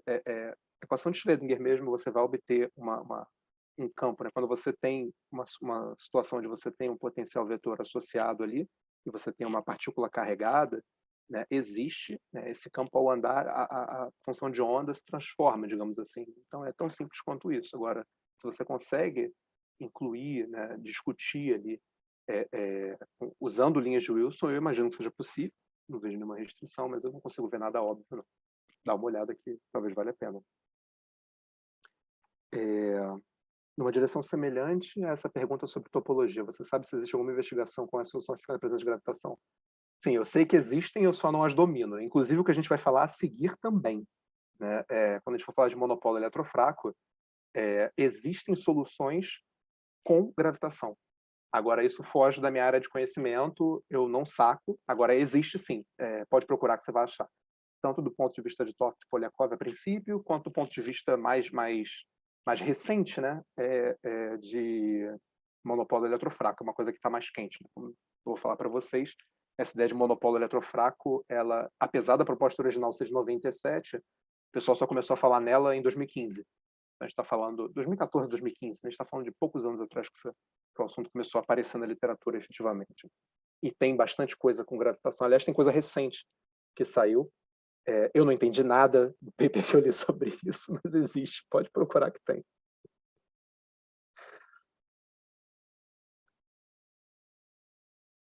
Valeu. Tem mais alguém? Alguma pergunta aí de quem quiser falar, só levar, beleza. Bom, se ninguém tiver, então eu vou dar aí. Opa, tem aqui o Guilherme Fiuza. Fala aí. Pode falar, Guilherme. Felipe, tudo bem? Tá dando para me ouvir bem? Tá dando para te ouvir bem, pode falar. A minha pergunta é no seguinte: me parece que o ingrediente essencial para poder fazer essa construção da quebra de simetria e dos mapeamentos e classificar eles com um grupo de homotopia e tal, é você ter os campos escalares na representação adjunta, justamente porque você vai ter três componentes. Mas isso é mais geral, no sentido de que eu posso fazer construções semelhantes para outras representações da adjunta? Bom, a gente vai ver uma no caso do eletrofraco, né? Agora, se você tentasse fazer se você tentasse fazer esse mesmo jogo aqui usando a fundamental, eu acredito que não seja possível. Nesse caso aqui, teoria SU2, blá blá blá, assim, se eu botasse um dublete em vez de um triplete, será que eu consigo? Eu acho que não. Eu acho que você não vai conseguir, porque você não vai conseguir a topologia necessária, né? E, aliás, essa é a razão que fez as pessoas acreditarem por um longo tempo, e quando vocês forem olhar na literatura, vocês vão ver que diversas pessoas falam, não existe monopólio eletrofraco. Era baseado exatamente nisso, porque se você colocar um dublete aqui na história, você não tem a topologia, a princípio parece não ter a topologia que você precisa para poder conseguir obter, efetivamente para conseguir obter um winding, né? Conseguir obter o número de enrolamento. Então, eu acho que Ok. nesse caso não, mas existem outros casos no qual é possível, né? Perfeito, obrigado. Nada, que isso. Ótima pergunta, inclusive. Muita gente falou disso durante muito tempo, né? Que foi o motivo pelo qual acho que, eu não sei vocês, eu não tinha ouvido falar de monopólio eletrofraco até então. Sempre que eu olhava em algum lugar, eu falava, não, monopólio eletrofraco não existe. Eu falei, bom, tá bom, né? Os caras estão falando que não existe, não existe. Bom, então vou dar 3 minutinhos aí só pra galera ir no banheiro, beber uma água, whatever, tomar um café, e aí a gente volta. Então, 2h43 aqui no meu, 46, então, eu volto. 3 minutos corridos aí.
Bom, no meu relógio são 46. Não sei se rola uma dilatação temporal aqui, mas vamos retomar. É porque eu falo pra caramba e corre risco de estourar o tempo e não pode estourar o tempo que tem aula depois, né? Bom, vamos lá. Então, tudo que a gente falou até agora a gente parte da ideia original, a gente fala do Dirac, né? A gente então tem ali a consistência, né? Ou seja, colocar um monopolo magnético no eletromagnetismo a nível clássico, joia, beleza, só nunca foi observado. E a gente fala, isso é consistente com a quântica? É consistente com a quântica. É possível fazer consistente e a condição para isso é a condição de quantização que a gente observa na natureza, então, maravilha. Daí achar o monopolo são outros 500, né? A gente tenta ver se é possível ir além, porque nem tudo é eletromagnetismo, né?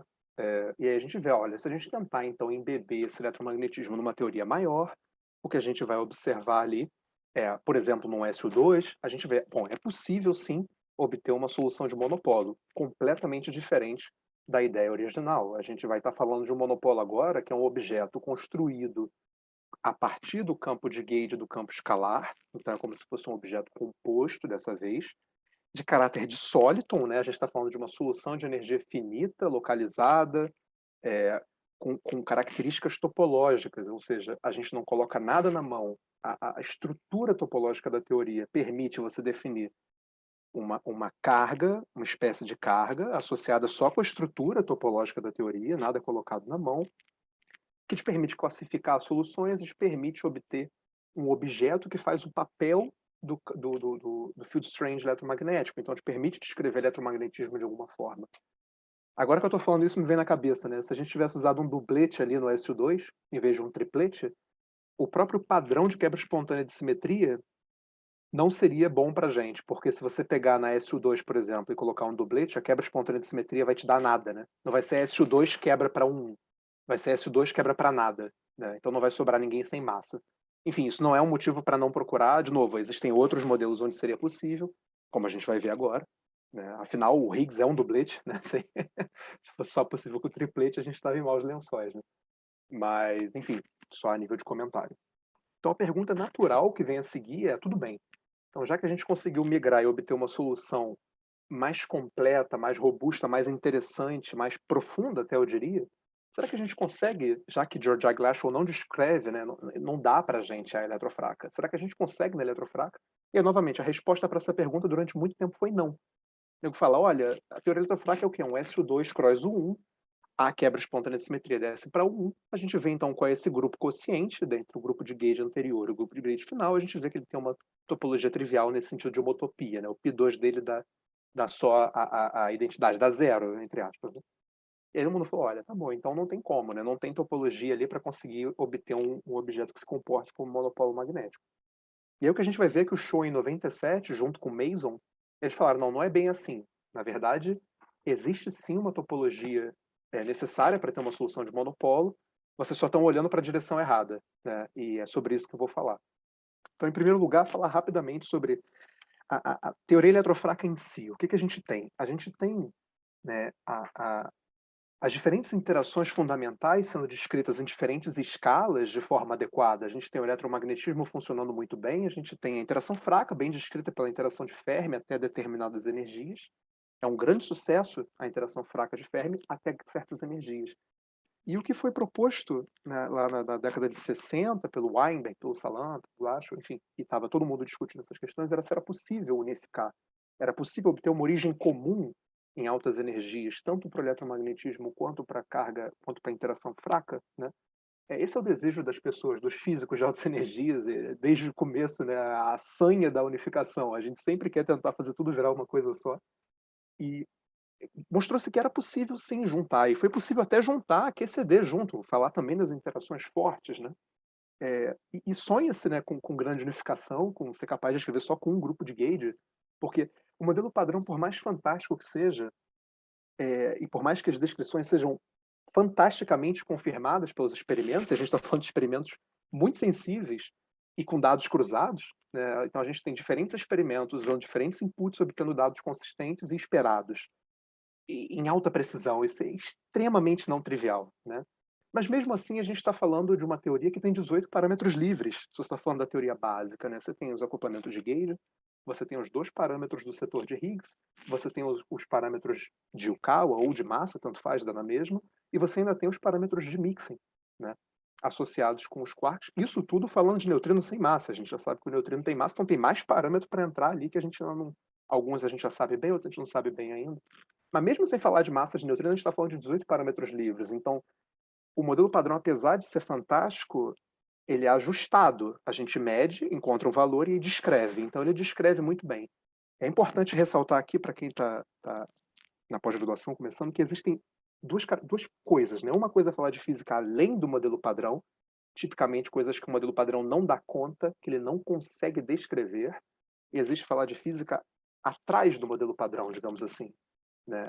É a física que ele descreve, mas a gente não compreende por que ele descreve ou como ele descreve. Então, são duas... Você pode englobar tudo em física, né, no modelo padrão, mas, no meu ver, pelo menos, existem essas duas circunstâncias. Então, massa de neutrino, o modelo padrão não descreve, pelo menos o usual, né? É possível descrever de outras formas, ponto final.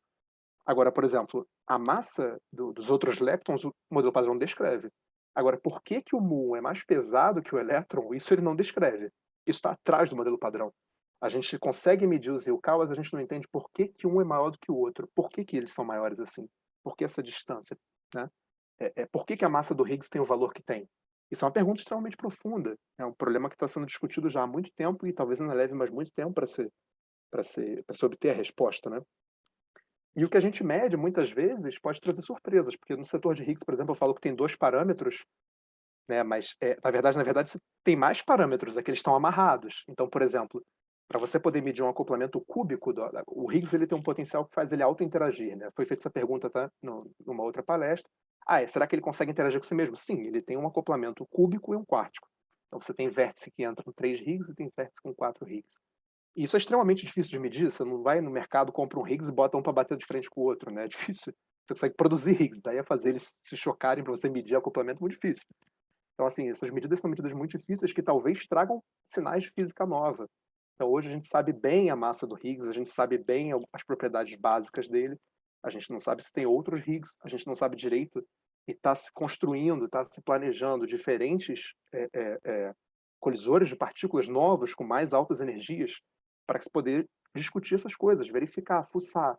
Tem espaço para física nova, a gente tem que conseguir varrer o máximo que a gente conseguir para poder descartar o que tem que ser descartado e conseguir eventualmente confirmar ou pelo menos abrir os olhos para a física que a gente pode tentar ver. No setor de Higgs tem trocentas propostas de modelos de Higgs além do modelo padrão com mais Higgs, com Higgs diferentes, além do usual que já está razoavelmente bem confirmado, né? Por exemplo, nos próximos 30 anos, a gente está num papel bastante privilegiado, eu diria, né? Estão se falando de construir alguns aceleradores com energias muito altas, que vão poder descartar muitas teorias, e nos próximos 10, 20, 30 anos, essas coisas estão acontecendo agora. Vai ter a terceira volta, né? A terceira corrida do LHC, vamos botar assim, né? Tradução porca, e a gente vai poder ter acesso a dados novos. E estão se falando de, por exemplo, a construção do ILC, que vai alcançar energias maiores ainda, com colisão, por exemplo, de elétron-pósitron, que é uma coisa bastante limpa. Então, para efeito de física do Higgs, por exemplo, se você colide um elétron-pósitron numa energia suficiente para produzir um Higgs, 125 GeV, mais ou menos, o que você vai ter vai ser conseguir ver exatamente as propriedades do Higgs de perto, né? Você vai estar criando um Higgs naquela energia ali, olhando para ele, para ver como ele decai e tudo mais. E processa energias que a gente até hoje não pôde medir. Então, a gente especula, mas... como a Carla mesma disse, né, entre você especular, medir, esperar, prever, etc. e tal, e você fazer uma medida experimental, existe um gap, né? Então, o experimento é o juiz, né? A gente pode, né, fazer todas as teorias que a gente quiser, mas tem que passar pelo juiz experimento, né? Não adianta.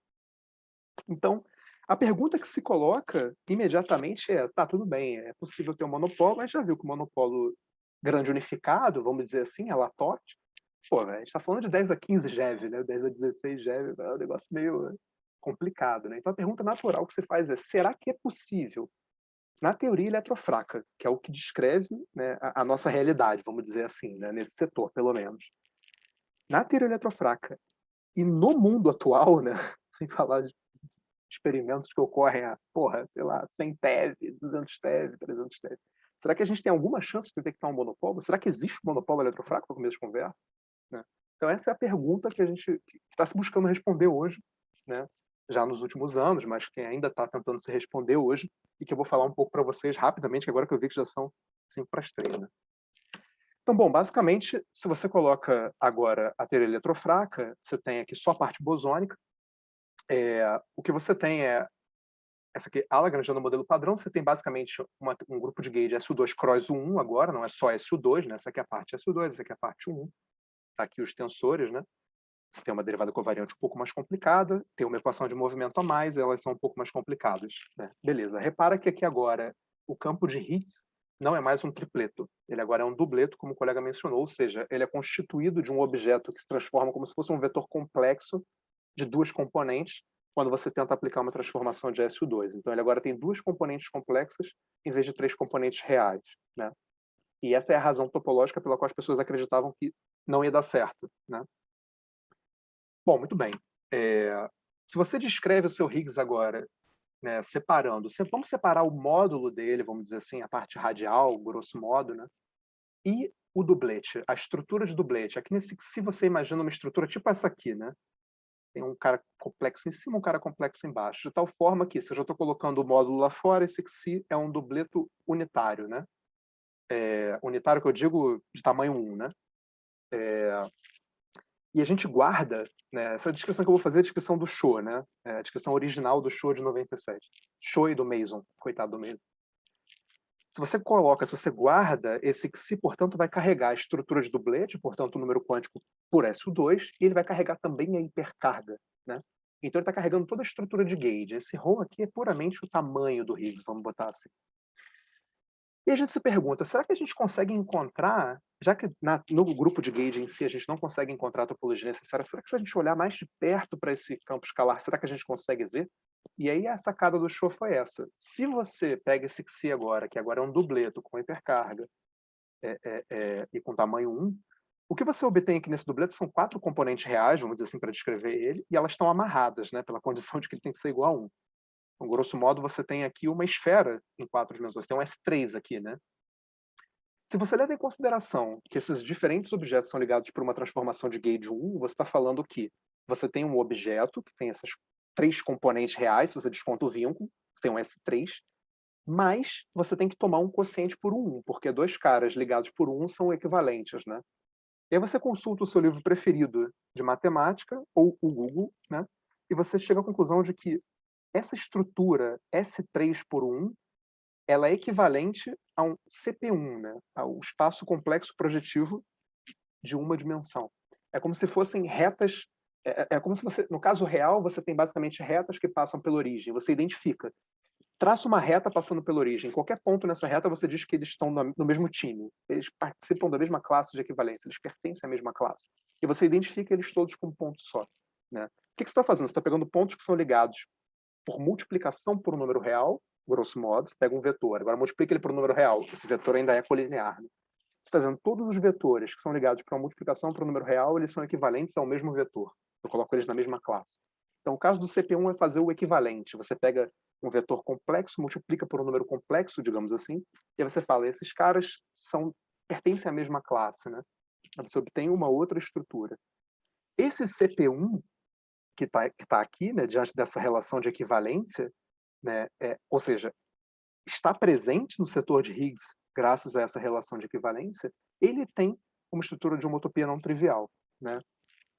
Então, no setor de Higgs, você já encontra uma topologia necessária para você conseguir um monopólio. É possível definir um número de enrolamento aqui, né? É isso que importa, né?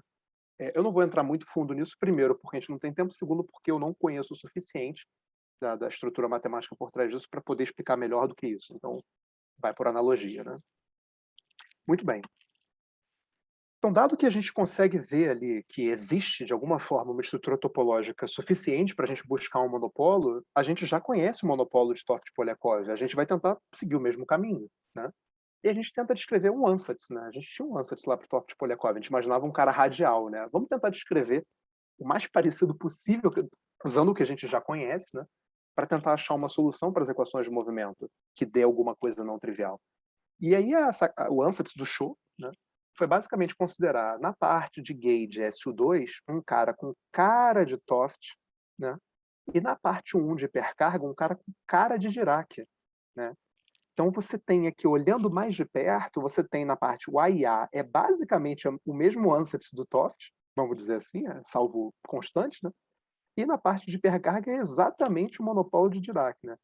A cara, né? O perfil. E ele se pergunta, será que é possível, com esse ansatz aqui, né, descrever de alguma forma, obter a solução das equações de movimento?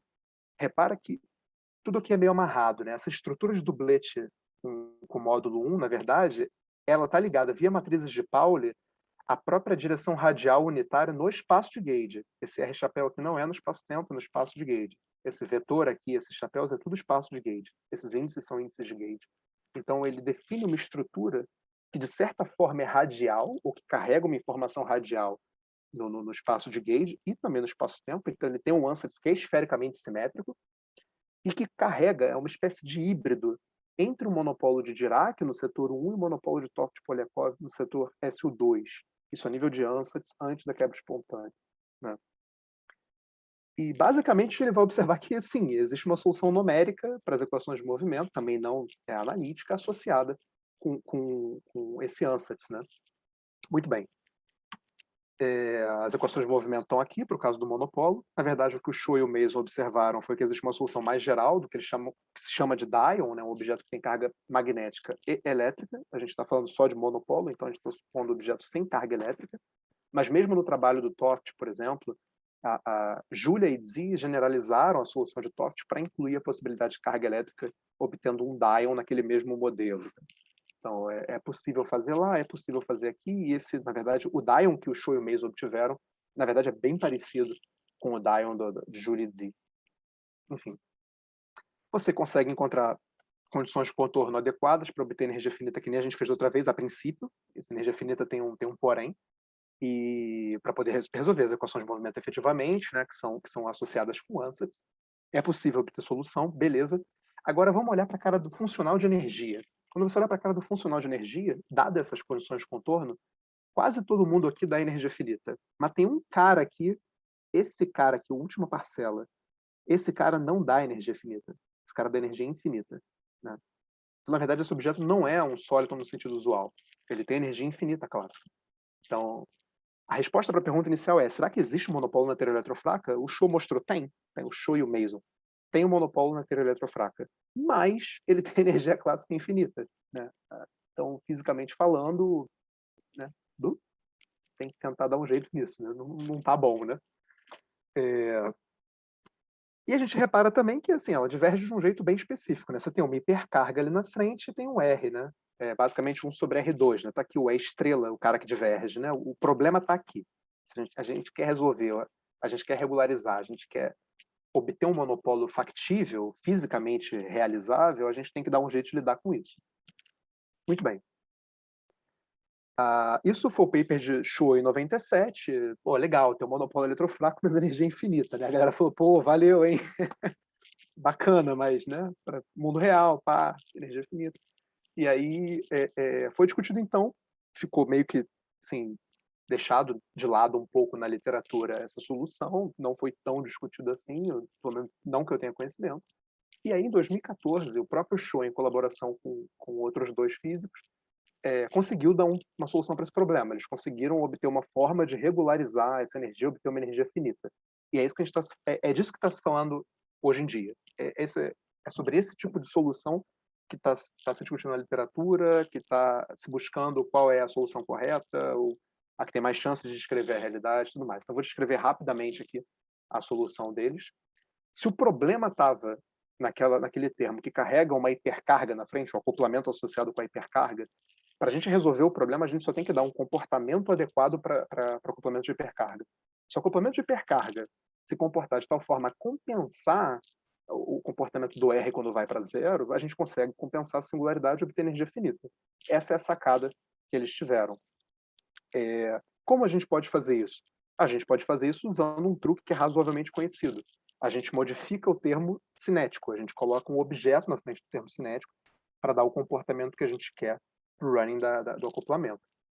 Bom, a gente tem que fazer isso de tal forma que a gente recupera os resultados do modelo padrão, é óbvio, né? Isso não é difícil, isso dá uma condição nesse epsilon que a gente está usando para modificar o setor cinético de hipercarga, e a gente escolhe, né? Você pode entender a adição desse termo aqui na frente, dependendo do Higgs, né? Como sendo uma deformação do seu acoplamento de hipercarga. Isso simula, de certa forma, o que aconteceria se você considerasse o running quântico desse acoplamento. Então, o que ele está fazendo aqui é uma abordagem efetiva, é como fazer uma descrição efetiva de como poderia correr esse acoplamento com a energia, de tal forma que satisfizesse que a energia fosse finita, que regularizasse essa solução de monopolo. Eles conseguiram obter uma solução com energia finita, dando um determinado epsilon. Né? Basicamente, eles botaram ali um ρ sobre ρ0, né? Basicamente, a módulo de Higgs sobre VeV, elevado a 6, a 7, a 8, sei lá. E falaram, olha, maravilha, obtivemos uma solução finita, todo mundo ficou feliz, as pessoas começaram a olhar para isso. Né? Entre eles, o John Ellis, né, olhou para isso e deve ter achado super legal, né? Caraca, solução de monopolo na teoria retrofrágil. E ele foi lá dar uma cafucada e viu que, infelizmente, a solução inicial do Shodokin, do Yun, era muito bacana, mas não estava de acordo com a realidade. Ou seja, se você faz uma deformação dessa na sua teoria, e aí entra o papel dessas medidas mais recentes de alta precisão, o resultado o perfil de epsilon que eles propuseram não é compatível com os dados que saem do LHC sobre o decaimento do Higgs em 2 fótons. Então, o John Ellis e os colaboradores falaram, olha, muito bacana a solução, mas isso está excluído. Esse perfil que vocês usaram não tem como. Mas, né, a gente consegue dar um jeitinho aqui. E eles propuseram, se vocês modificarem a cara desse epsilon que deforma dessa forma aqui ou dessa forma aqui, e deram mais um monte de perfis, você consegue sim obter uma solução de monopolo com energia finita, monopolo eletrofraco, e que satisfaz, que é consistente com os dados do LHC. Então, esse é um dos estados da arte da teoria de monopolo eletrofraco atual. É possível, sim, obter uma solução de monopolo eletrofraco com energia finita, né? Fazendo essa deformação, por exemplo, do setor de hipercarga. E eles calcularam qual seria a massa desse monopolo nesse caso. E a massa, nesse caso, poderia ser tão pequena quanto 5,5 TeV. Isso significa que, para tentar produzir esse objeto, a gente precisaria produzir um par deles, tem que ter isso vezes 2, daria 11 TeV. 11 TeV é uma energia alcançável no LHC. O LHC rodou até 13 TeV. Então, assim, é possível, se, né, com vários Cs, seria possível observar esse monopolo no LHC. Hoje não que não está rodando, mas né, no LHC atual, né? Isso é uma situação fantástica, né? Nunca antes a gente teve chance de observar um monopolo efetivamente, assim, né, cara? Chances reais, né? Enfim. Então esse é um dos trabalhos, esse trabalho do John Ellis, né? É um dos trabalhos que narra o estado da arte dessa teoria hoje. Bom, outra opção seria tentar realizar outras extensões do setor eletrofraco, né? E aí outras pessoas trabalharam nisso, incluindo eu e o Elael, né? E a gente buscou assim, tá, tudo bem, então o problema está no setor né? No setor 1 de hipercarga, vamos ver que tipo de modificação a gente poderia fazer. E a gente propôs uma modificação, a gente e outras pessoas também, né, de diferentes formas, propuseram outras modificações que a gente pode fazer na Lagrange eletrofraca, no setor de hipercarga, de tal forma que talvez a gente pudesse resolver o problema. Então, se você propõe uma forma genérica, que você soma aqui, que depende desses invariantes de Gauge e de Lorentz, que envolvem basicamente o field strength e o dual dele, né, você consegue obter vínculos que você tem que essa extensão que você está propondo tem que satisfazer, de tal forma que as equações de movimento modificadas no setor de hipercarga continuem válidas. Ou seja, se tinha uma solução antes, com essa deformação, se cumprir essa equação 40, vai satisfazer depois. Então, a solução de monopolo original deles vale para esse modelo desde que se cumpra 40, né? E vai dar energia finita desde que se cumpra 41. Então, basta que essa integral aqui, definita, então aqui tem a parte que é um monte de tralha, finita, que já era finita antes, continua finita, e tem esse termo problemático agora corrigido por essa função f, né? Que está estendendo o setor de hipercarga. Bom, se livrar do termo problemático é mole, né? Pega esse f aqui e coloca um f grande na frente para compensar o termo cinético usual, já mata o termo cinético, se livra da singularidade. O que sobrar tem que fazer sentido físico, tem que trazer resultado físico, e tem que dar uma integral finita, senão você trocou um problema, trocou 6 por meia dúzia. Né? Muito bem. Bom, a notícia interessante você consegue fazer algumas restrições nesse funcional para que ele tenha sentido físico, né? Uma delas é que ele dependa não trivialmente desse F, que basicamente é um quarto de Bmini, porque de alguma forma você tem que recuperar o termo cinético usual em alguma aproximação para você recuperar os resultados do modelo padrão. Então, isso é uma condição muito importante, né? A outra condição importante é que só dependa do G através do quadrado de G, porque G é B betil, né? Como seria F-mini e F-minitil, vamos dizer assim. E aí, bom, se você começar a enfiar um monte de F, F-til ali, a probabilidade de você ter violação de paridade é razoável, né? E a gente não observa isso no eletromagnetismo. Então é bom que a gente se previna. A notícia boa é, se você impõe essas duas condições, aparentemente, é suficiente para você garantir que as equações de movimento modificadas vão ser satisfeitas, se elas eram satisfeitas antes, pelo ANSATS original. Então, se havia solução antes, agora com a solução deformada, dado essas hipóteses, continua sendo solução, né? Isso é muito bom, né? A gente obteve agora um conjunto amplo de extensões possíveis que ainda respeitam as equações de movimento. Então, basta a gente olhar agora para, bom, ter sentido físico, é importante isso, né? Costuma ser relevante, e também dar uma energia finita, porque senão, de novo, troca 6 por meia dúzia. Bom, existem diversos perfis que vocês poderiam ter, e aí a gente escolheu falar, tudo bem, que modificações a gente pode fazer, então, que teriam um significado físico, né? E a gente começou a olhar para a eletrodinâmica não linear. A gente falou, olha, tá bom, a gente quer fazer alguma coisa que tecnicamente já foi feita antes, de certa forma. A energia do elétron no eletromagnetismo é infinita, né? Já foi discutido na literatura no século passado como lidar com isso, né? Como a gente lida com a energia do ponto, né? A energia da carga pontual ser infinita.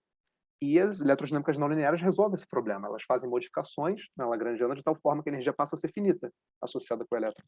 Então a gente tentou buscar inspiração lá e ver, tá, tudo bem, então vamos tentar a eletrodinâmica não linear. Essa é uma frase do Kahneman muito interessante, né? Que até não achar monopolo diz muito sobre a física, né? Realmente, tanto a física, né, em relação de altas energias, quanto a cosmologia. Uma nota sobre isso se esses monopolos existem, monopolo qualquer, seja do Toft, monopolos nesse sentido, monopolo no sentido de Soliton, com o estilo do Toft, vamos botar assim, né? Você pergunta por que a gente não observa eles vindo do Big Bang, por exemplo, né? Tipo assim, tudo bem, teve uma situação primordial, onde eles provavelmente foram criados a rodo, né? E altíssimas energias e cacete, mas por que a gente não observa, né? E aí o John Preskill fez uma estimativa de que se nada acontecesse, né, dos momentos primordiais até hoje, era para ter mais monopolo do que partícula normal, era um negócio assim, era para ter chuva de monopolo para tudo quanto é lado, né? E dizem, eu não sei se é verdade ou não, que isso foi uma das motivações que o Gucci teve para a inflação. Seria uma espécie de dissolver o monopolo de tal forma que fosse raro encontrar um hoje, né? Seria mais uma das coisas que a inflação resolve. Eu não sou da área, não vou falar sobre isso, mas procure na literatura o Preskill, a previsão do Preskill e a solução, que não foi só para isso, né, mas da inflação de Gucci. Então isso diz também sobre o universo primordial, né? Porque em algum momento esses monopólios foram produzidos, né? E é importante entender como. Bom, e aí o assunto de extensões não lineares da eletrodinâmica foi o que a gente usou, foge um pouco do escopo, mas foi o que a gente usou, né? Se você faz determinadas extensões, por exemplo, o Born-Infield da eletrodinâmica, o que você obtém é que aquela energia pontual eletrostática do elétron, que era infinita, passa a ser finita. Mas isso traz outras consequências físicas interessantes. Em particular, uma muito interessante é que isso prevê o espalhamento da luz pela luz. Então, se você jogar luz contra a luz, ela se espalha, ela não passa direto, né? E isso parece muito engraçadinho, mas isso já foi observado, né? O espalhamento da luz pela luz foi observado há poucos anos atrás no Atlas. Isso é previsto no modelo padrão a nível de loop, né? Não acontece a nível de árvore, mas se você faz uma extensão não linear da eletrodinâmica, você observaria isso a nível de árvore. Isso pode dar vínculos nos parâmetros, isso pode e dar vínculos nos parâmetros da sua teoria não linear, né? E, bom, a gente considerou, então, 3 opções: a Born-Infield, a eletrodinâmica exponencial e logarítmica. Essas duas de cima aqui, exponencial e logarítmica, foram boladas pelo próprio Lyell, e essa Born-Infield é mais antiga.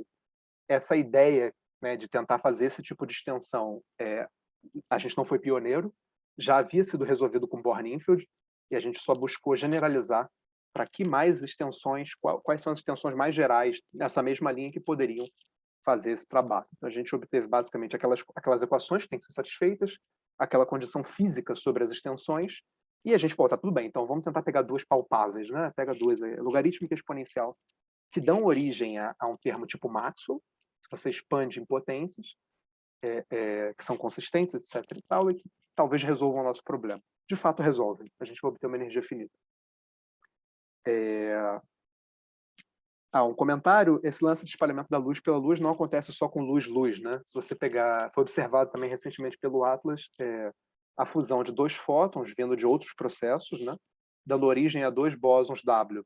Isso é outra coisa também, um processo extremamente raro, que foi observado recentemente, poucos anos atrás, e que a comunidade científica está bastante... Você vai num seminário qualquer de altas energias, num congresso, cara, tem um monte de gente falando sobre isso. O pessoal está muito interessado em ver, porque se busca entender hoje, né, se a gente não consegue entender a teoria fundamental por trás de tudo, ou não consegue experimentar isso, pelo menos, né, a gente pode tentar ver abordagens efetivas, né? E é interessante a gente ver se não seria possível terem acoplamentos anômalos que o modelo padrão não prevê, mas que estão lá, só são muito suprimidos, né? Então, esse tipo de processo é um bom lugar para você criar bound, né? No que podem ser os acoplamentos anômalos que podem aparecer na sua teoria. Em particular, ver, por exemplo, cabe não linearidade até quando? Quais são os bounds nos parâmetros da não linearidade que são trazidos pelo experimento, né? Ou seja, o que já é roller out, o que não tem mais jeito, o que ainda tem esperança, enfim, são coisas bastante atuais também. Bom, aqueles 3 modelos, né, não por acaso, mas eles em primeira ordem, se você expande 1 sobre beta 2, dão a mesma expansão. E o bound mais recente nesse parâmetro beta foi obtido pelo John Ellis e companhia também, analisando o espalhamento da luz pela luz, dados recentes, né? Eles obtiveram um bound na eletrodinâmica de Bohr-Infeld, que, de novo, é igual à nossa nessa aproximação, que dá que esse cara tem que ser maior do que 100 GeV. Então, seja lá o que for, está sendo suprimido aqui com 100 GeV ao quadrado, né? São operadoras de dimensão 8. A gente está falando de qualquer coisa que aconteça aqui, né, a nível de operador efetivo, está entrando com energia dividida por uma escala de massa grande, ou seja, a gente não observa isso em baixas energias porque é extremamente suprimido, mas em altas energias pode dar efeitos observáveis, né?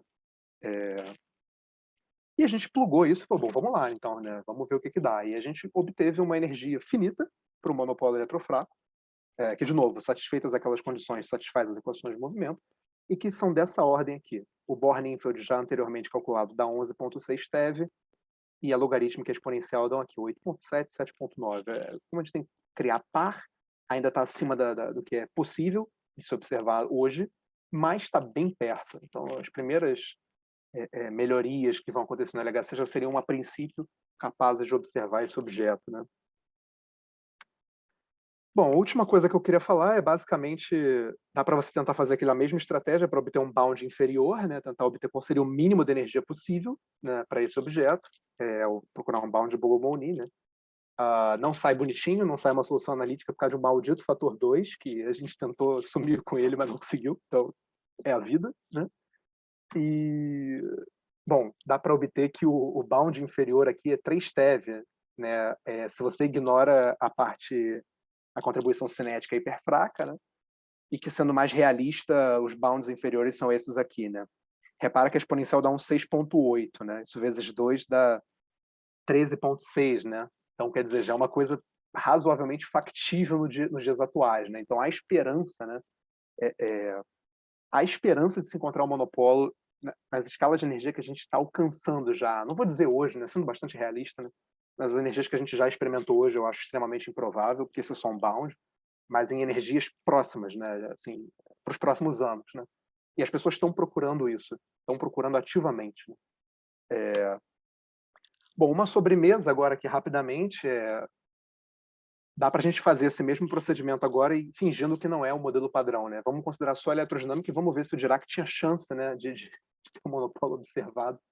E a gente pega só o eletromagnetismo e faz a mesma extensão não linear, saca um Ansatz tipo Dirac mesmo, calcula a energia, roda a máquina, com os mesmos bounds a gente obtém alguma coisa na escala de 2 TeV, 3 TeV. Então, quer dizer, novamente, né, o mundo não é só eletromagnetismo, mas o monopólio de Dirac com essa extensão não linear teria energia finita, calculável e alcançável nos aceleradores de hoje, né? Então, é possível. Aí você pergunta, você acha que vai observar isso? Não, porque o eletromagnetismo não descreve, né, a realidade completa. Então, tem que estar inserido numa situação de teoria eletrofraca, mas, enfim, né? É um bom exercício, vamos dizer assim, né? Então, essa é a situação atual.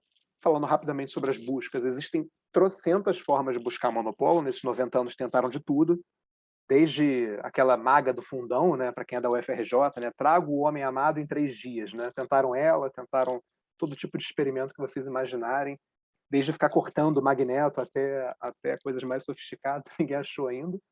Mas hoje tem mais chances, hoje tem chances reais de achar. Existe um experimento em particular, existem diversos experimentos procurando, genéricos, tipo Atlas, né? E existe um experimento mais específico chamado Moedal, que ele basicamente ele é colocado dentro do LHC e ele detecta de algumas formas possíveis um possível monopólio e outro tipo de partícula, né? E outro tipo de física além do modelo padrão, mas ele é bem razoável assim para encontrar monopólios, é uma boa chance de encontrar monopólios. Ele basicamente reveste, né, um pedaço lá do LHC com placas de alumínio que, se algum monopólio passar ali, ela ficaria presa nessa placa de alumínio. E tem um outro tipo de plástico específico que eles botam, porque eu não faço ideia do material, que se um monopólio passasse ali, ele arranharia esse material. Então, é um experimento barato, relativamente, simples, e que tem grande chance de sucesso, porque a gente está alcançando energias compatíveis, né, com a de criação de um monopólio eletrofraco, por exemplo, que é o monopólio mais factível, né, dentre 300 monopólios possíveis que existem, e já está dando bounds, né? Então já saiu um primeiro resultado deles agora dia 22 de junho, onde eles já estão rolling out e falam assim, olha, monopólio normal desse, com carga magnética baixa, abaixo de 75 GeV, tá fora, tá excluído. Aí tu falou, pô, 75 GeV ninguém esperava que tivesse, né? Mas é um avanço, né? Já estão dando bounds, né? Já estão excluindo região. E aí, na medida que o tempo passa, e agora com o terceiro run do LHC, a expectativa é que ou que se encontre um monopólio e todo mundo abre a champanhe, né? Ou que vá se excluindo as regiões onde ele pode estar, de tal forma a gente adequar, ou, enfim. Desistir eu acho difícil, porque, como eu disse, né, ele aparece em muitos lugares de formas muito maneiras e muito motivadas, né? Então, eu acho pouco provável que as pessoas desistam, mas pelo menos dá uma coisa mais real, né? Então, rápida conclusão, antes de abrir para a pergunta, que a gente está com o tempo curto, né? Bom, o trabalho de Dirac mostra que é possível ter um monopólio de forma consistente com a mecânica quântica.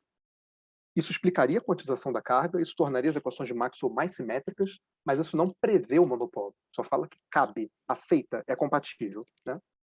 A solução de Toft-Polyakov embebe, né, engloba o eletromagnetismo numa teoria mais genérica, pode ser estendida à grande unificação, né, mas enfim, encontra uma solução do tipo Soliton, ou seja, encontra uma solução composta, digamos assim, de monopólio, que é prevista, tem massa finita e calculável. É tudo que a gente quer para um monopólio, e com origem topológica, né, ou seja, uma coisa fundamental. Mas George I. Glashow não descreve a realidade. Então, excelente que seja, não serve. E você pensa, bom, dá para estender para grande unificação, maravilha, mas as energias desse tipo de monopólio seriam na escala de 10 a 15 GeV, a gente está bem longe de conseguir experimentar isso, então fica aquela, talvez esteja lá, né? Deve estar lá, mas daí a experimentar são os 500, né? E, bom, eu já vi as previsões de construção de acelerador até 2060, e até 2060 a gente não vai ser capaz, a menos que alguma coisa mude, né?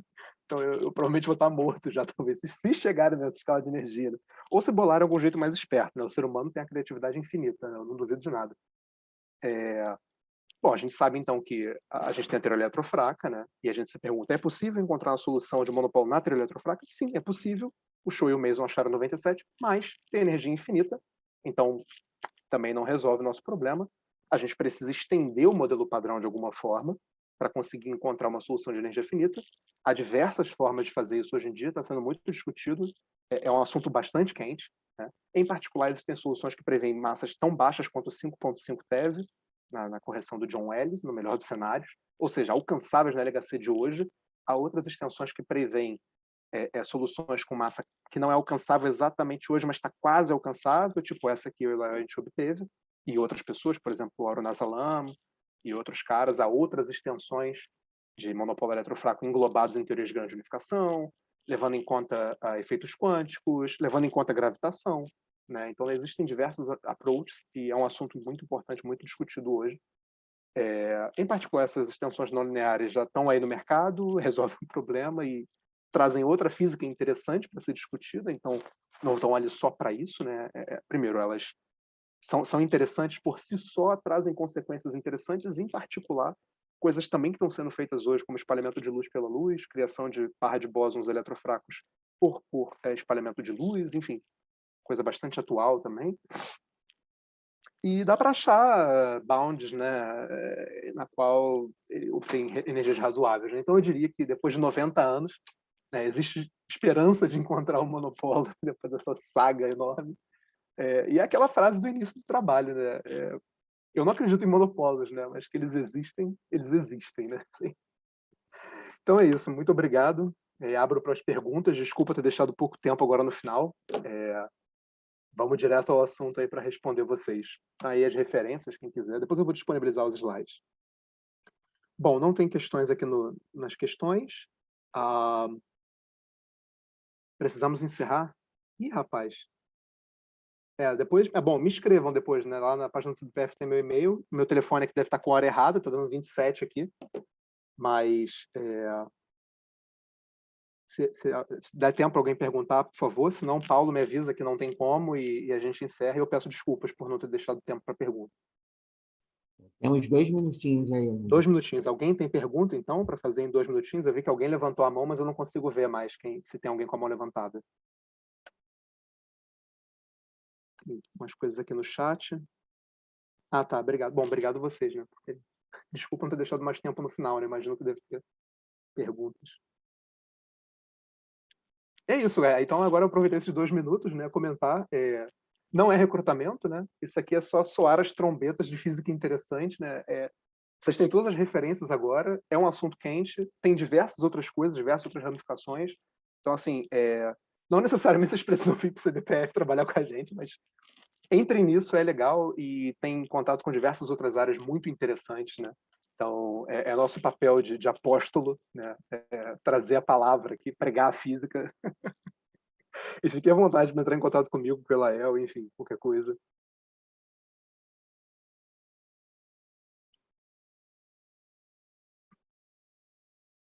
Eu não vejo mãos levantadas, né? Então, suponho que... Saudações, Job. Já ouvi falar de você. Obrigado por todo mundo que está mandando aí parabéns, etc. Pergunta aqui. Carga de isospin. Quando você, respondendo a Giovana, né?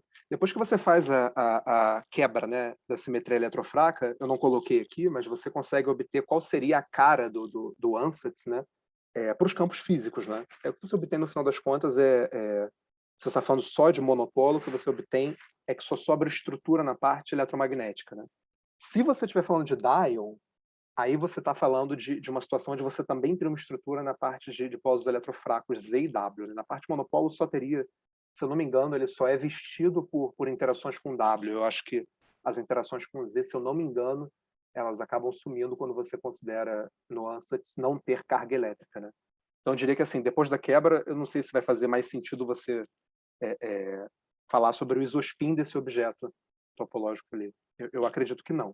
Mas eu não tenho certeza sobre isso, então não vou bater martelo.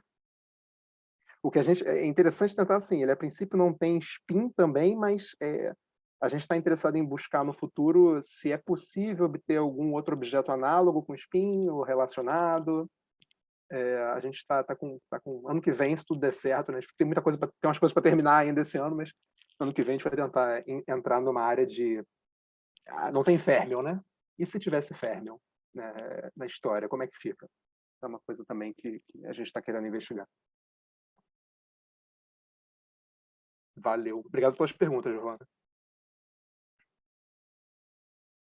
Professor, precisamos encerrar, Beleza, então. Galera, fiquem com Deus, então. Um grande abraço para todo mundo. Obrigado, Paulo. Obrigado, Luiz.